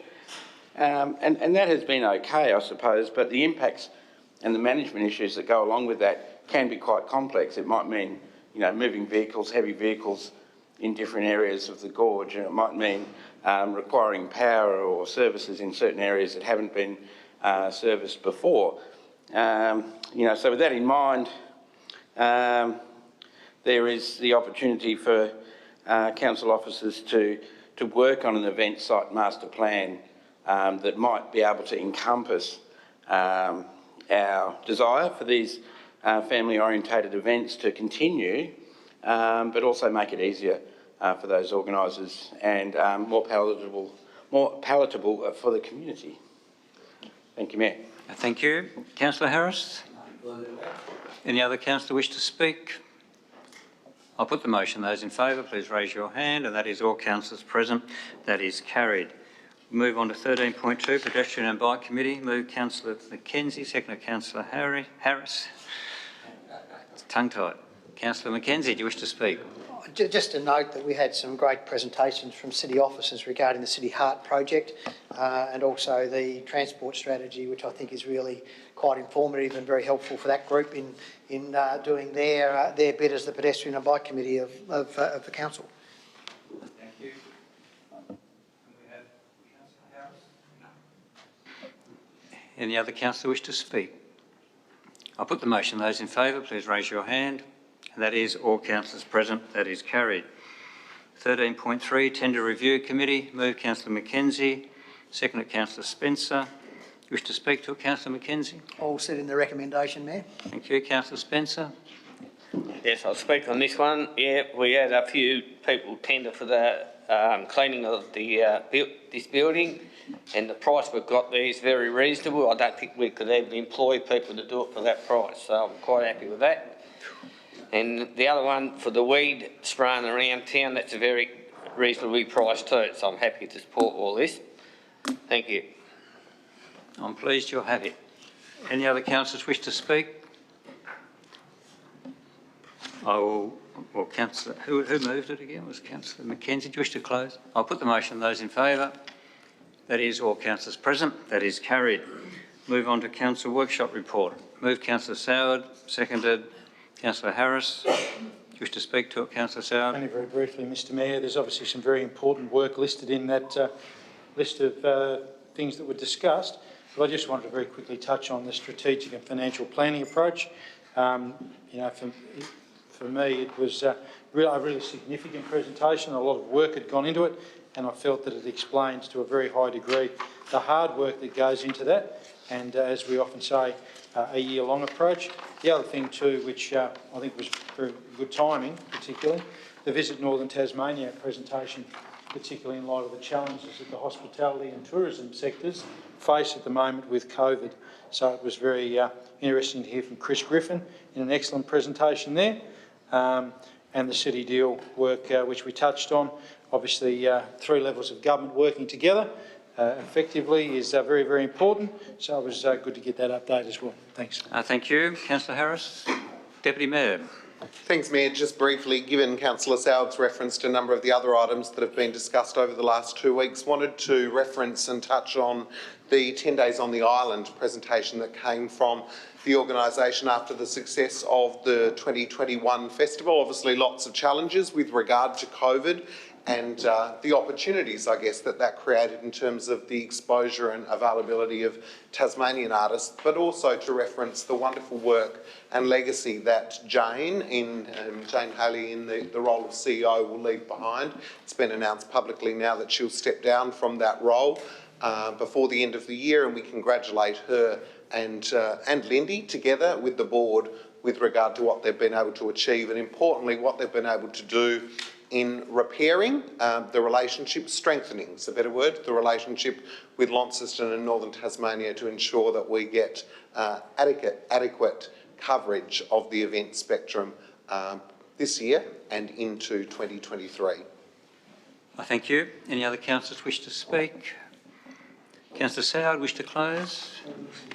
I'll put the motion. Those in favour, please raise your hand. And that is all councillors present. That is carried. We move on to 15.1, notice of motion. Deputy Mayor, seconded Councillor Harris. Wish to speak to it, Deputy? Look, just briefly, Mayor, I won't need to use all the time and repeat things that have been included in the report, other than to say that here we have an opportunity, I think, a rare opportunity to recognise a 20-year-old dual Olympic champion, someone who originally came from Launceston, someone who I heard speaking in the media during the week who has strong connections still with this place and can't wait to have the opportunity to return to schools that she went to as a young person and continue to inspire future generations. I think in celebrating Ariane Titmus's achievements, we as a city provide encouragement and inspiration to all young people to continue in their chosen field, their chosen pursuits, to be the best that they can be. And so this motion asks our council officers to investigate appropriate opportunities for recognition, including the two that I've listed, the keys to the city and the potential of naming the 50-metre pool at the Launceston Aquatic Centre in her name, and to come back within 60 days with some information that obviously reflects those and other opportunities, and importantly, that reflects a conversation with Ariane Titmus herself and indeed her family. That would be important. I think, Mayor, there has been some conversation with regard to her age and the place that she is at in her career, and to that I would simply say she is a dual Olympic champion who hails from Launceston. She has achieved the highest of heights in her area of expertise, in her area of passion, and here is an opportunity for our city to recognise her. I thank you. Councillor Harris. Thank you, Mayor. I've given this a bit of thought, and so I chose to type it out rather than speak off the cuff as I normally do. But like millions of Australians last Monday, I sat in front of my screen to watch the 400-metre freestyle Olympic final, wondering, perhaps hoping that Ariane Titmus, daughter of Steve and Robin from our own city here in Launceston, could defeat the 5-time Olympic gold medalist, the current Olympic champion in the event, and considered by many to be the greatest female swimmer of them all. That's Katie Ledecky from the USA.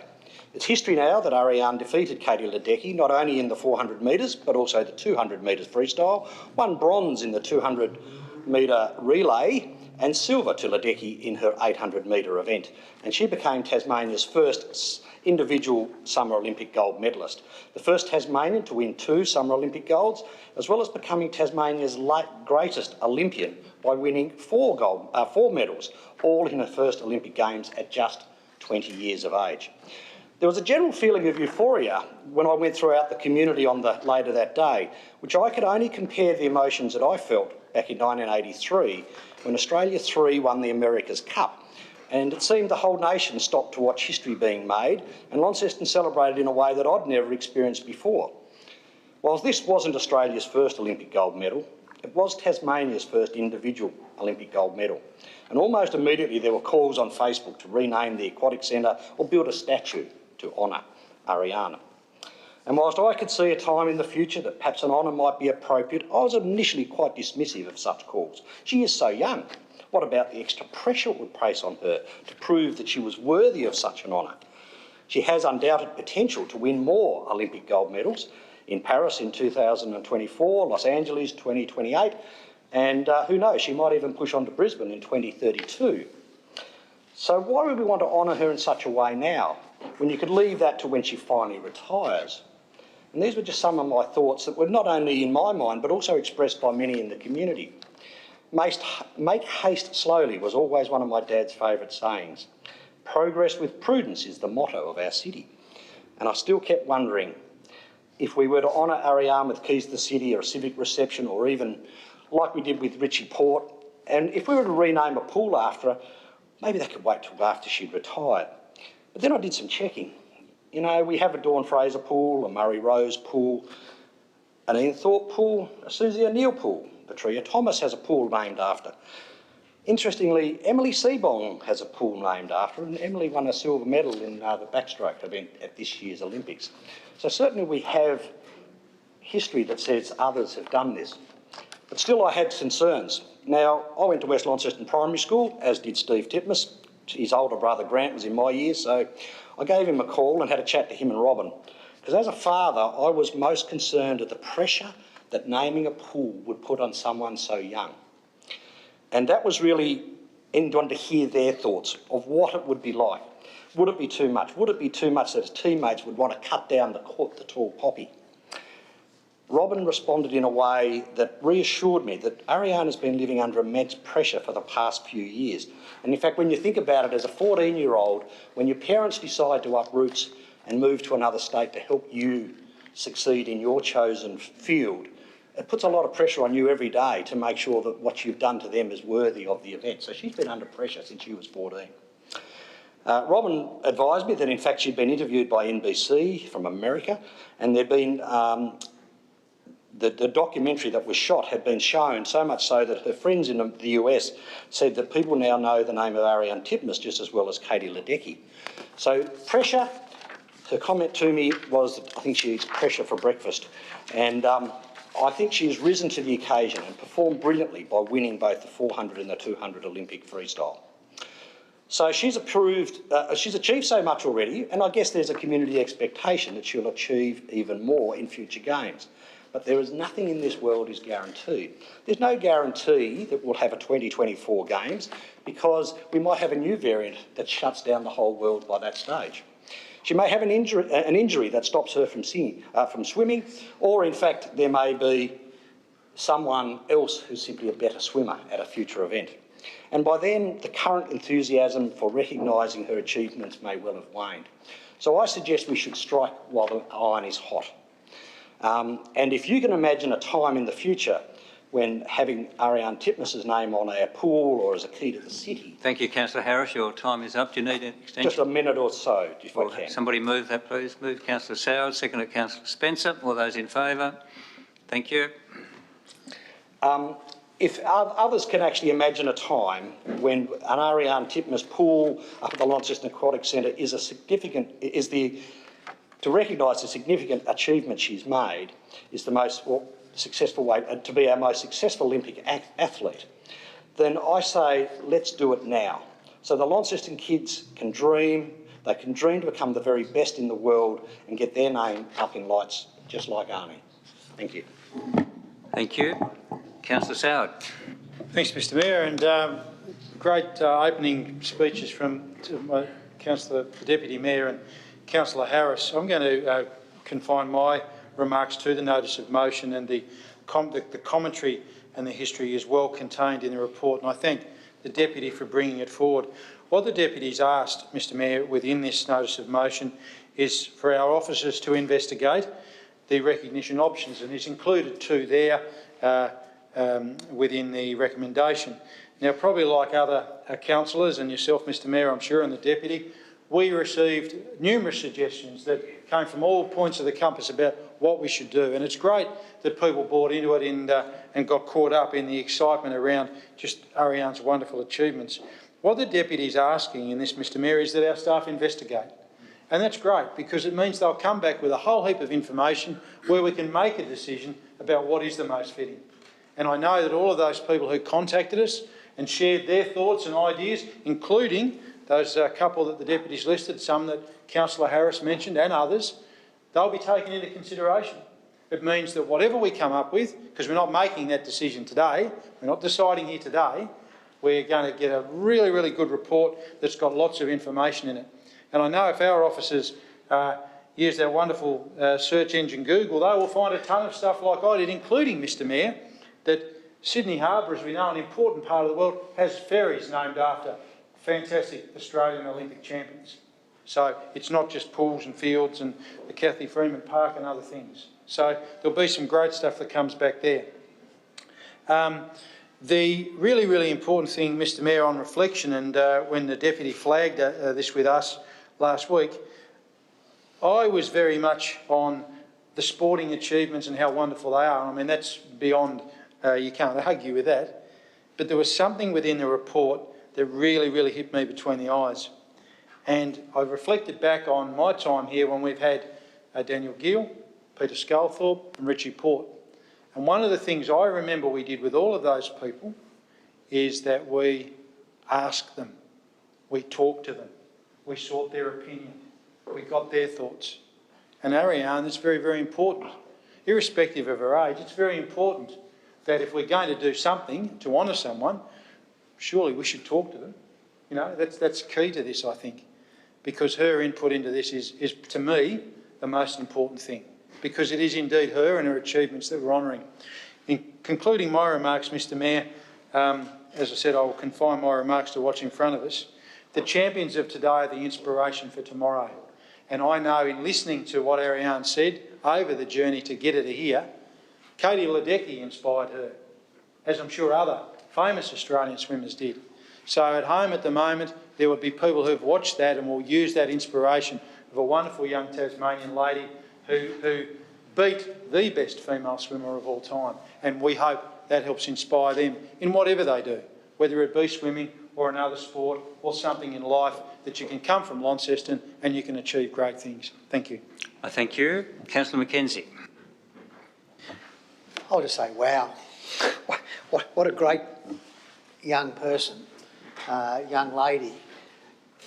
She not only won 2 gold medals and a bronze and a silver, I think, but the way she carried herself through the interviews. If I was her parent, I'd be so proud of how she actually conducted herself on the world stage at a 20-year-old. I thought is absolutely fantastic. I think age shouldn't enter into it. She achieved this at age 20. She may never achieve anything else. Hopefully she'll achieve lots. The reality is she's achieved something now and we should celebrate that something now. I take on board the commentary from Councillor Soward in regards to asking her, and I know some conversations already been had with the family, maybe not directly with Ariane, but certainly I believe that's certainly part of the process, and I think that is included in the notice of motion. So my view is that we celebrate the success of somebody who's done something which has actually made this city proud, and this is one of those events. We'll, I guess, forever be saying, but you didn't do this and you didn't do that. And the answer is maybe we didn't, or maybe we didn't do that. The reality is we shouldn't not do something because we haven't done it for somebody else. So my view, she has done something which has never been done by a Tasmanian athlete, somebody born and bred in Launceston who still reflects on our city very, very, very boldly. So in my view, this is a no-brainer. Let's do the investigation and come up with an appropriate accolation for what she's done. Thank you. Any other councillors wish to speak? I'll just say, I can't hand it to you. I hand it to you, the Chair, just for 1 minute. I don't want to add, I think it's all been said, which is absolutely fantastic. But I do want to say that to the Deputy, thank you for bringing it forward. And the wording, as Councillor Soward's probably stole my thunder, really. I think that's fine. That's really good. It is about the investigating and coming up with options. And like you and others, I have received quite a lot of things that we should have done already, or maybe we haven't done, but we will do. And I think it's a good way to go about it. So congratulations, Deputy, for the wording of the motion, for the way it's done. And of naming things after, which has been mentioned, we do have the Ricky Ponting Oval, just as well, in the city. Thank you. Deputy, would you like to close? Very, very briefly, and I thank councillors around the table for their wide-ranging contributions, including those elements of her welfare and concern. There is no community expectation whatsoever from my perspective in drafting this notice of motion. This is someone who has achieved to this point something that we should pause, reflect on, celebrate and allow others to be inspired by. That opportunity for us as an organisation, as a city, to lift up, to recognise and to take stock of someone's achievements that will have no doubt already inspired future generations is what is asked here, providing recognition and the achievements of one of our own to be recognised, and I hope all councillors will support it around the table. Thank you. I'll put the motion. Those in favour, please raise your hand. And that is all councillors present. The motion is carried. We now move on. Nomination for Cultural Advisory Committee, 15.1. Do we have Deputy Mayor moved? Seconded, Councillor Dawkins. Do you wish to speak to it, Deputy? Just briefly, Mayor, a good assortment of individuals and individuals representing organisations that provide a depth and diversity of connections to the cultural strategy, importantly representation from the tourism space. Out of courtesy, it would have been nice as the two council reps to have seen the list before it was provided, given we'll be working strategically with them. That being said, this is a great list of people who have contributed to the development of the strategy, many of them been involved through the consultation phases and indeed through the launch of the cultural strategy, many having worked their whole professional careers in the space. We look forward to the connections with tourism, with our Aboriginal community and with individual artists. An important part of the cultural strategy is lifting up and celebrating the economic returns and the contributions that individuals through their practising fields are able to contribute to the strategy. So we look forward to getting on with it and realising lots of the important elements that are contained within the document, using the skills, the talents and the passion that these individuals and organisations have in putting up their hand to contribute to the organisations and city's goals. Thank you. Councillor Dawkins. Just briefly, I too look forward to working with the people who have been put forward through the committee, some of whom I've worked with before and had excellent working relationships, some who I'm looking forward to working with and making a positive contribution to the community. Thank you. Thank you. Question from Councillor McKenzie. Yeah, just two questions, Mayor. One, I just question the term. I appreciate 2 years sounds a reasonable term, but given this council will actually rise within 2 years, is it normal? I mean, normally our committees run until the end of a council period, so I just question whether the 2-year appointment is appropriate or whether it should be till the rising of the next council. Leanne? Oh, sorry, Director. GM. What is it now? GM, isn't it? Thanks, Mayor. Thanks for the question, Councillor McKenzie. I have to confess, I had thought that was in the terms of reference, a 2-year term, but I would need to double check and I don't have that in front of me right now. It's just more from a process point of view, should it be at council terms that we run to? That's what we've normally done. I'm happy if it's not, but I just want to make sure that's not going to...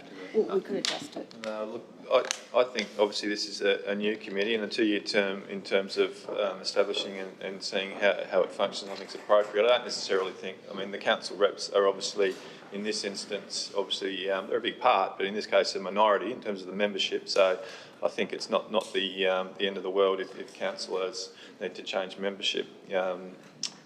So I think that for this circumstance that it would be appropriate that it start 2 years.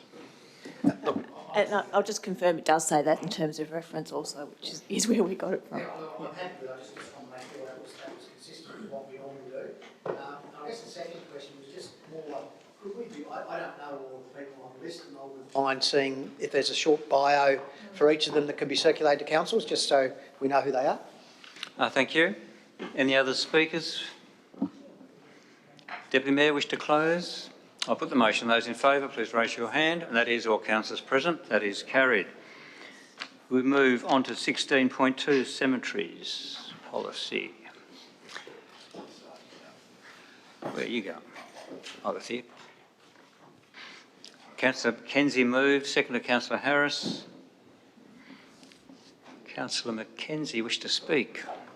Look, I think a large part of this is just changing things to format in relation to our new OAP structure and a number of other amendments that have been made just to sort of tidy up the process in there in regards to it. All of the things that have been suggested make sense to me and I'm comfortable to support it. Thank you. Councillor Harris? Nothing further to add, I think. Any other councillor wish to speak? Councillor Walker? Yes, thank you, Mayor. I know that this is an area where, I personally, do take quite an interest, really. It's quite fascinating. But, you can add to the old phrase of, rates and rubbish resting places, I suppose, as far as council work goes. And there's been certainly, in the presentations that we've had from our council officers that work in this area, it is a really, it's not just important, it's a very sensitive area, and I just want to congratulate them on the work that they do. Being, it's not the sort of normal area for us as councillors or for indeed most people in our community, but it's such an important area for all of us at certain times. So, just want to, express my gratitude for the work that they do. Thank you. Councillor Mackenzie has a question. Yeah, sorry, I did want to ask one question, just in regard to the vases and the accoutrements that go around the grave sites. I recall, I think I raised this some months ago in relation to sort of, if you like, the bulking up of things around the cemetery, and I think apropos to something that happened out in another council area where there was a lot of community angst about people's belongings being taken away from grave sites and things like that, where we brought it back to limitation, I think, to one item. I note that that's clear in the policy. My question really was just really around, I know we were moving towards decluttering the cemetery in relation to things around it. How has that gone? Have we had any community negative feedback? I haven't heard anything, so I'm just interested to know that that the way we implemented our policy has actually found favour within the community. Thank you. Director. General Manager. Thanks, Mayor. To an extent, I'll have to take that on notice. Unfortunately, Ralph's not here today, but we're not aware that there's been any concerns recently. And we do try to work with families where we can to reduce any angst. Yeah, I haven't received any either, and that's usually they do come through if there is some. So. Any other speakers? So who moved again? Councillor Mackenzie, do you wish to close? I'll put the motion. Those in favour, please raise your hand. And that is all councillors present. That is carried. So then we do move on to proposed street name, 18.1, Harden Court. Move Councillor Soward, second by Councillor Harris. Do you wish to speak to it, Councillor? Yes, he does. Thank you very much, Mr Mayor. I always love these, and I love the little report that comes with it that tells us a little bit about it. I am very, very supportive of these. Disappointed that there's no more Marvel ones as yet, but in all seriousness, Mr Mayor, it's a great little history lesson there for people, and for those listening at home, obviously the justification for the selection of the name Towers and Harden is spelled out there. The Caledonian Distillery, set up in 1824 on the banks of the Distillery Creek, first distillery of its kind until the Distillery Prohibition Act was introduced. Wild times, obviously, back then, Mr Mayor, and obviously the Harden Flour Mill in 1859, which ran for 40 years under the stewardship of James Scott and others. It explains there too, which is a really, really and serious important part of this, that there's no other similar names in the area. Thank you. Thank you. Councillor Harris? Nothing further to add. Thank you. Any other councillor wish to speak? I'll put the motion. Those in favour, please raise your hand. And that is all councillors present. That is carried. We go to 18.2, Launceston Southern Flood Authority Quarterly Report. Move Councillor Mackenzie. Seconded. Councillor Harris. Thank you. Do you wish to speak to it, Councillor Mackenzie? Yeah, I just want to commend the Planning Authority for their very good, succinct report, and it was pleasing to see as we drove around today the work that was being done on the Invermay Levy as we drove around. So it's good to see this, and sort of it's all good informative stuff. Thank you, Councillor Harris. Any other councillor wish to speak? I'll put the motion. Those in favour, please raise your hand, and that is all councillors present. That is carried. Then move on to 20.1, Future of Gaming in Tasmania. Move Councillor Dawkins. The motion as is. Seconded. Councillor... Sorry. Soward, thank you. Councillor Dawkins, you wish to speak to it?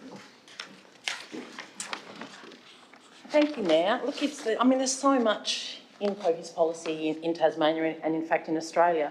But I thought I might start with a quote from a newly minted Liberal MP from the 29th of May 2003. I'll let you guess who said it. The circumstances that we find ourselves in at the moment are just incredible. I'm a new parliamentarian and I thought politics was about democracy. But it's not about democracy, it's about stealth, secrecy, about a government not willing to be transparent or accountable. I think this is absolutely outrageous. I'll be 58 years of age before we get an opportunity to make changes to this once this Parliament signs off. There was no transparency. Nobody knew what was being negotiated at all. It was a deed signed in secret, sat on for about 30 days and then released to the Parliament of Tasmania as a done deal. I think it's absolutely scandalous. It is scandalous. And that, of course, was read into Hansard by our now Premier, Mr Peter Gutman, and look, and rightly so. At the time he said it, he meant it, because it was real and it was true, and every time we get to the point where we have to sign another deed, it's what happens in Tasmania now. I don't think for a second anything that we decide here today is going to have any impact on the future, but I also have to try. I think it's really important that when you have a voice in public life, you give it what you can to be heard. And in this instance, I think we should as a council at least ask for the policy behind the current implementation strategy. This is really what people are talking about today. Because what happened was we had a lengthy parliamentary inquiry into this very deed. 150 submissions were drawn up and were sent in, were read and debated and discussed. At the end of the period, when that inquiry came to make their recommendations, a further submission, which was really a white flag from Federals, was presented by the THA and Federals together. Now, all the way along, the Federals had been arguing for the status quo. They didn't really want to change it, and why would they? And that's completely understandable, because in the past it had been handed to them on a platter. But when they saw the writing on the wall, they got together with their biggest opposition at the time and they made a deal. Well, that's how capitalism works, you know, I get that. But it was never interrogated. And then that has now become the current government's implementation policy with no implementation strategy, with no debate about the policy that sat behind it. And that's why I've stood up today, and that's why I've implored for us to consider this. It's not to say that there are not going to be any pokies in the future. Of course there are. Do I want there to be? Well, not much, but if I did have a choice, I think we could change the way those poker machines work. We could reduce them so there could be a $1 bet limit. That seems reasonable. People can still play, have all of the enjoyment, but they get to reduce their losses. The way that the highest intensity poker machines in the world are operated, and they're the ones that are in, a third of them in our LGA are in our poorest communities. There's nobody else in the world who programs their poker machines the way we allow them to be programmed here. So what we do is this, we allow for there to be a low return. So we're returning about 85 cents in the dollar. Everywhere else in the world it's about 95. That seems to be a standard. That seems reasonable. Everyone still makes money. People can play. But what we're doing, which is so sneaky and so cruel, we're programming losses to look like wins. So when people are sitting at the machine, they get a dopamine rush, which is being measured by neuroscientists. It's exactly the same part of the brain that is active when someone takes drugs. And people take drugs because they feel good. People use poker machines because it's the same part of the brain that's being activated and they feel good. Now that's all very well and good if you're actually winning. But if you get that sense that you get a dopamine rush but you've just lost money, can you see how that works? Can you see how that works to the most disadvantaged people, the people who are the hardest on their luck? They're specifically programmed and they're specifically placed in the community they're going to do the most harm. Now, we talked about food security today and food sovereignty and food justice. We have huge plans for the northern suburbs because we know it's an area that needs our help as a community. Of course it does. Yet, we stand back and allow the highest intensity poker machines in the world to be placed in those communities. $1.7 million a month goes into those poker machines outside of the casinos, between 1.4 and 1.7. It's a lot of money. Excuse me, your time is up. Do you need an extension? Yeah, about another year. Yeah, okay. You haven't got that. Move Councillor Sauer, second Councillor Stosicek. All those in favour, please raise your hand. That's all councillors. Thank you. You may continue. As I said at the beginning, I don't expect that what is going to come out of this second consultation period that the government's opened, I don't expect there to be a big change, but I think we should have our voices heard, that we understand that the people in our community who suffer the most are the ones who need our help the most. So I don't think we should let this go past. We should ask at least to see the policy behind the implementation strategy, and we should ask for some of these harm minimisation measures to be taken into consideration. There's also one other element to this which really concerns me, and it's the community support levy. It's starting to look a bit like a government slush fund. 50% of it is going back into problem gambling, 25% into charities and 25% into grants. Now that's okay, but when we remember that this money is coming through poker machines into Treasury and then being meted out into the community. When I had a look at the list of recipients, there's some private schools who get tennis courts built with that money. You know, we're so alert to this in Australia at the moment because we can see some of the rorting that's going on, pork barrelling, whatever you want to call it. It's kind of becoming commonplace in our democracy. I feel really uncomfortable about it. The reason that was set up was to provide alternatives to gambling in low SE communities. And bit by bit, over the years, it has become a government slush fund. And I think we have to state that and say, if this is all going to continue, that money needs to go to provide alternative entertainment for the people who suffer the most. I hope you agree with me. Please vote to support this. We just want to ask the question. Thank you. Councillor Soward. Thanks, Mr Mayor, and thank you, Councillor Dawkins, for your passion and advocacy and the multitude of facts and data that you shared with us today. I'm going to be supporting it, and for me, Mr Mayor, there's a couple of things. I'm certainly not going to repeat the things that Councillor Dawkins went through, but there's a couple of things in here for me that I actually had to read them a couple of times and think I probably should have bought my glasses just to make sure that's what it says, but indeed it is there. When we look at the average of the electronic gaming machines across Launceston, the average is 5.6 machines for every 1,000 people. So you might think, oh yeah, well no worries. But then when you dig into it a little bit further, you find that 38% are located in low SES suburbs. Rochalee, the most disadvantaged suburb in Launceston, their rate isn't 5.6 machines for every 1,000 people, it's 27. So, significant. I think, as I said, I don't want to repeat the excellent material that Councillor Dawkins went through, but for me, Mr Mayor, it's spelled out very clearly in the recommendation what our role in this is, and it says we've had a watching brief, we've sat and watched and observed what's happened as this has unfolded, and now is the time for us to raise our concerns with the bill. We've raised the concerns that I've just touched on. The other one for me, Mr Mayor, which I think is very, very important, is that there's a shift to venue owners being licensees. It may make it harder to limit the harm to at-risk gamblers. And again, which is really, really important in this, licensees of venues, you know, have a multitude, an absolute plethora of compliance things that they need to do.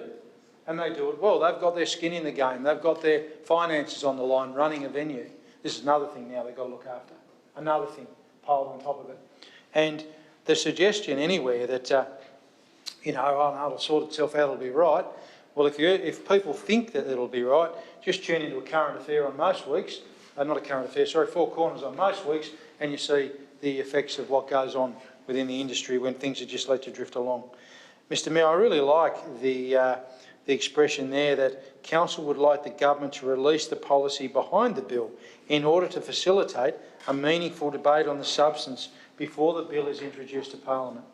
A very, very sensible recommendation from Council in my view. For instance, and touching on what I said before, it's been suggested that a single licence model is the best for Tasmania because the regulator has a greater degree of control over the industry. And again, as I said, unregulated industry, if we just sort of go, oh no, she'll be right, it never ever is. So I won't add any more other than that. And again, harm minimisation, sorry, that was the last thing I was going to mention. No pathway to harm minimisation or gambling support. And that's really, really important because we do have it with other things that do cause challenges in society. It's not, you know, as some might want us to think, some sort of nanny type thing. It's really, really important that we do have a say on this particular bill and the processes behind it. It is crucial because the the cost of problem gambling, you know, is well documented. And, you know, again, if our friends from next door and the Commander was here, I'd love to hear the data that comes out of what people do when they are in that spiral of problem gambling to get out of it and turning to crime and those sorts of things. So, Mr Mayor, I think the report says it all. I really like Council's suggestions and obviously strongly supporting what's in front of us today. Thank you. Councillor Mackenzie. Thanks, Mayor. And I'd just like to commend the work of the report writer, actually. I think it's really well articulated, good questions have been asked. Certainly I spend a bit of time out in the northern suburbs and I understand the issues that go on out there, and Councillor Dawkins mentioned food security. Actually, the two are linked because some of that stuff that could be going on food is actually going somewhere else. And I have to say what really hit it home to me how hard this hits was during the pandemic when the hotels were closed and people were getting job seeker and JobKeeper. And the minute the hotels opened, the actual amount of money that went into the poker machines went through the roof. So all of that is ability for people to actually get their families ahead by getting some additional job seeker payments and things like that in the area probably went straight down the poker machines. And that really is sad from my point of view, where an opportunity for people to actually make their families better off wasn't taken. So I think the questions about the policy are important. The harm minimisation issues are critical. Certainly my mum used to go and have a bit of a flutter on the pokies and she'd go and spend an hour, but she was a person who could regulate what she spent and went home after she had a bit of fun and did those sort of things. To me, they give me nothing. As far as a personal threat, I remember as a young lad jumping on a train and going to Sydney for the first time, and I saw these poker machines. I couldn't wait to get at them, and I put my $2 in the thing and pulled the arm. Nothing happened. I thought there must be something more to this, and I pulled it again. Nothing happened, and then I realised there really is nothing. There's no fun to it. And in those days, you actually had to do some work. You actually had to pull a handle. Now you just push a button. Anyway, I think the questions that are being asked by council are actually spot on, and I'm really proud of our council for taking this on, and I hope the councillors see fit to support it. Thank you. Councillor Walker. Thank you, Mayor. I rise to support this motion and report from the council. I congratulate the CEO for putting this together, and especially Councillor Dawkins for her contribution to the report. I would not dare challenge her knowledge in the area because she has done significant work in the area during her time as a politician, and I really appreciate that knowledge on council. This is one of those divisive issues in Tasmania, and we seem to be blessed or otherwise with a plethora of divisive issues politically in Tasmania, and I'm not going to sort of do the hand-wringing today and or talk about the pros or the cons, the evils of gambling, because people can gamble anywhere. People can go online now if they want to lose their money. There's any choice of ways they can do that. This is just another one of those. It happens to be very convenient and accessible for people who might not have access to otherwise. And I think that is one of the most significant points that is made in this report, that the bill currently provides no pathway to harm minimisation. We know that people will gamble. They will access it one way or another. If you are inclined to, I'm sure we've all had a flutter. Some people, do get more stimulus from it, as Councillor Dawkins said. Indeed, I think the dopamine levels of getting a near miss in gambling are very similar to the ones you get when you have a win. So gambling's on a win-win, whether you lose or win. You get the desired response from the brain. We know that. We know that it's not going to go away overnight. We know the debate that we've had in public over this. That's not going to change in a hurry. What we can do, and what is being done here, is an extremely responsible and responsive work from our council, which does put that back to the government to release the policy behind the bill so we can have a meaningful discussion. It's not going to go away. Even if you were to take all pokie machines away tomorrow, people will find ways of gambling. But It is the harm minimisation, and it is the understanding that in our community, like all communities around Tasmania, it is quite often the more disadvantaged areas where this particular form of gambling has more impact than others, and that needs to be recognised. Thank you, Mayor. Thank you. Any other speakers? Councillor Dawkins, wish to close? Thank you, and thanks for all the contributions from around the table. The only thing I will add to what I've said is that when studies have been done on transference from poker machines to online gambling, it's a completely different cohort. So yes, online gambling is rising, and that's something that we should do something about too if you want to help people, but that's not this conversation. This conversation is about people who are in generally low SE areas, as I said, often extraordinarily lonely. Part of the reason that the people that we heard from in the inquiry who came to speak to us, they felt like they were doing something with someone else, even though they were sitting alone at a machine. And that's the really sad part for me, is if that's what part of our community and a lot of money is spent on, it really worries me and it heartens me that the work we're doing in the northern suburbs might provide an alternative. I know that's a part of the reason why this is such a popular thing for this council to be thinking of.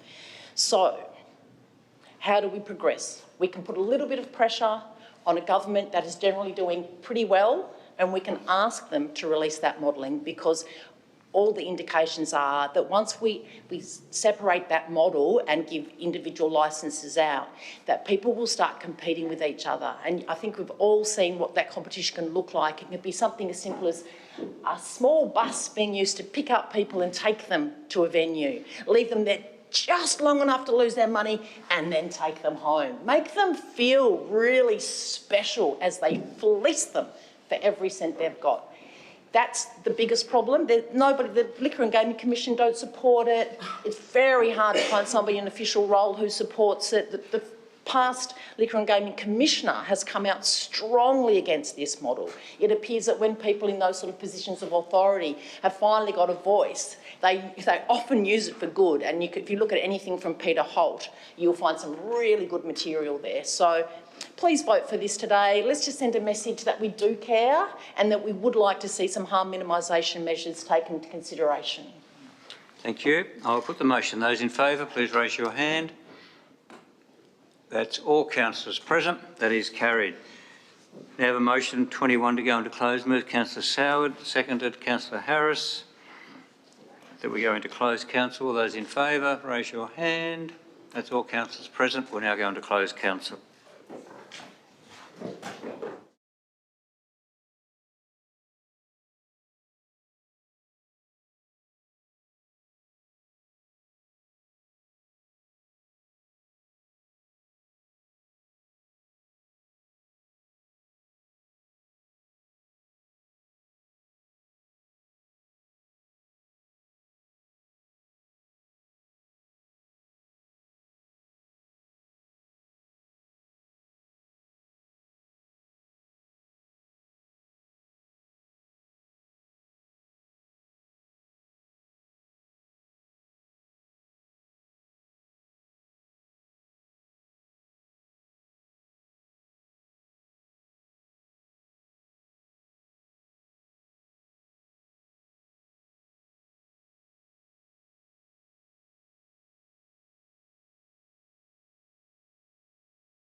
So now we're back on air in open council. Can we have a motion from Councillor Soward, seconded Councillor Dakin, that we endorse the decisions that were taken in closed council? All those in favour? That's all councillors present. That is carried. Thank you. We'll close the meeting.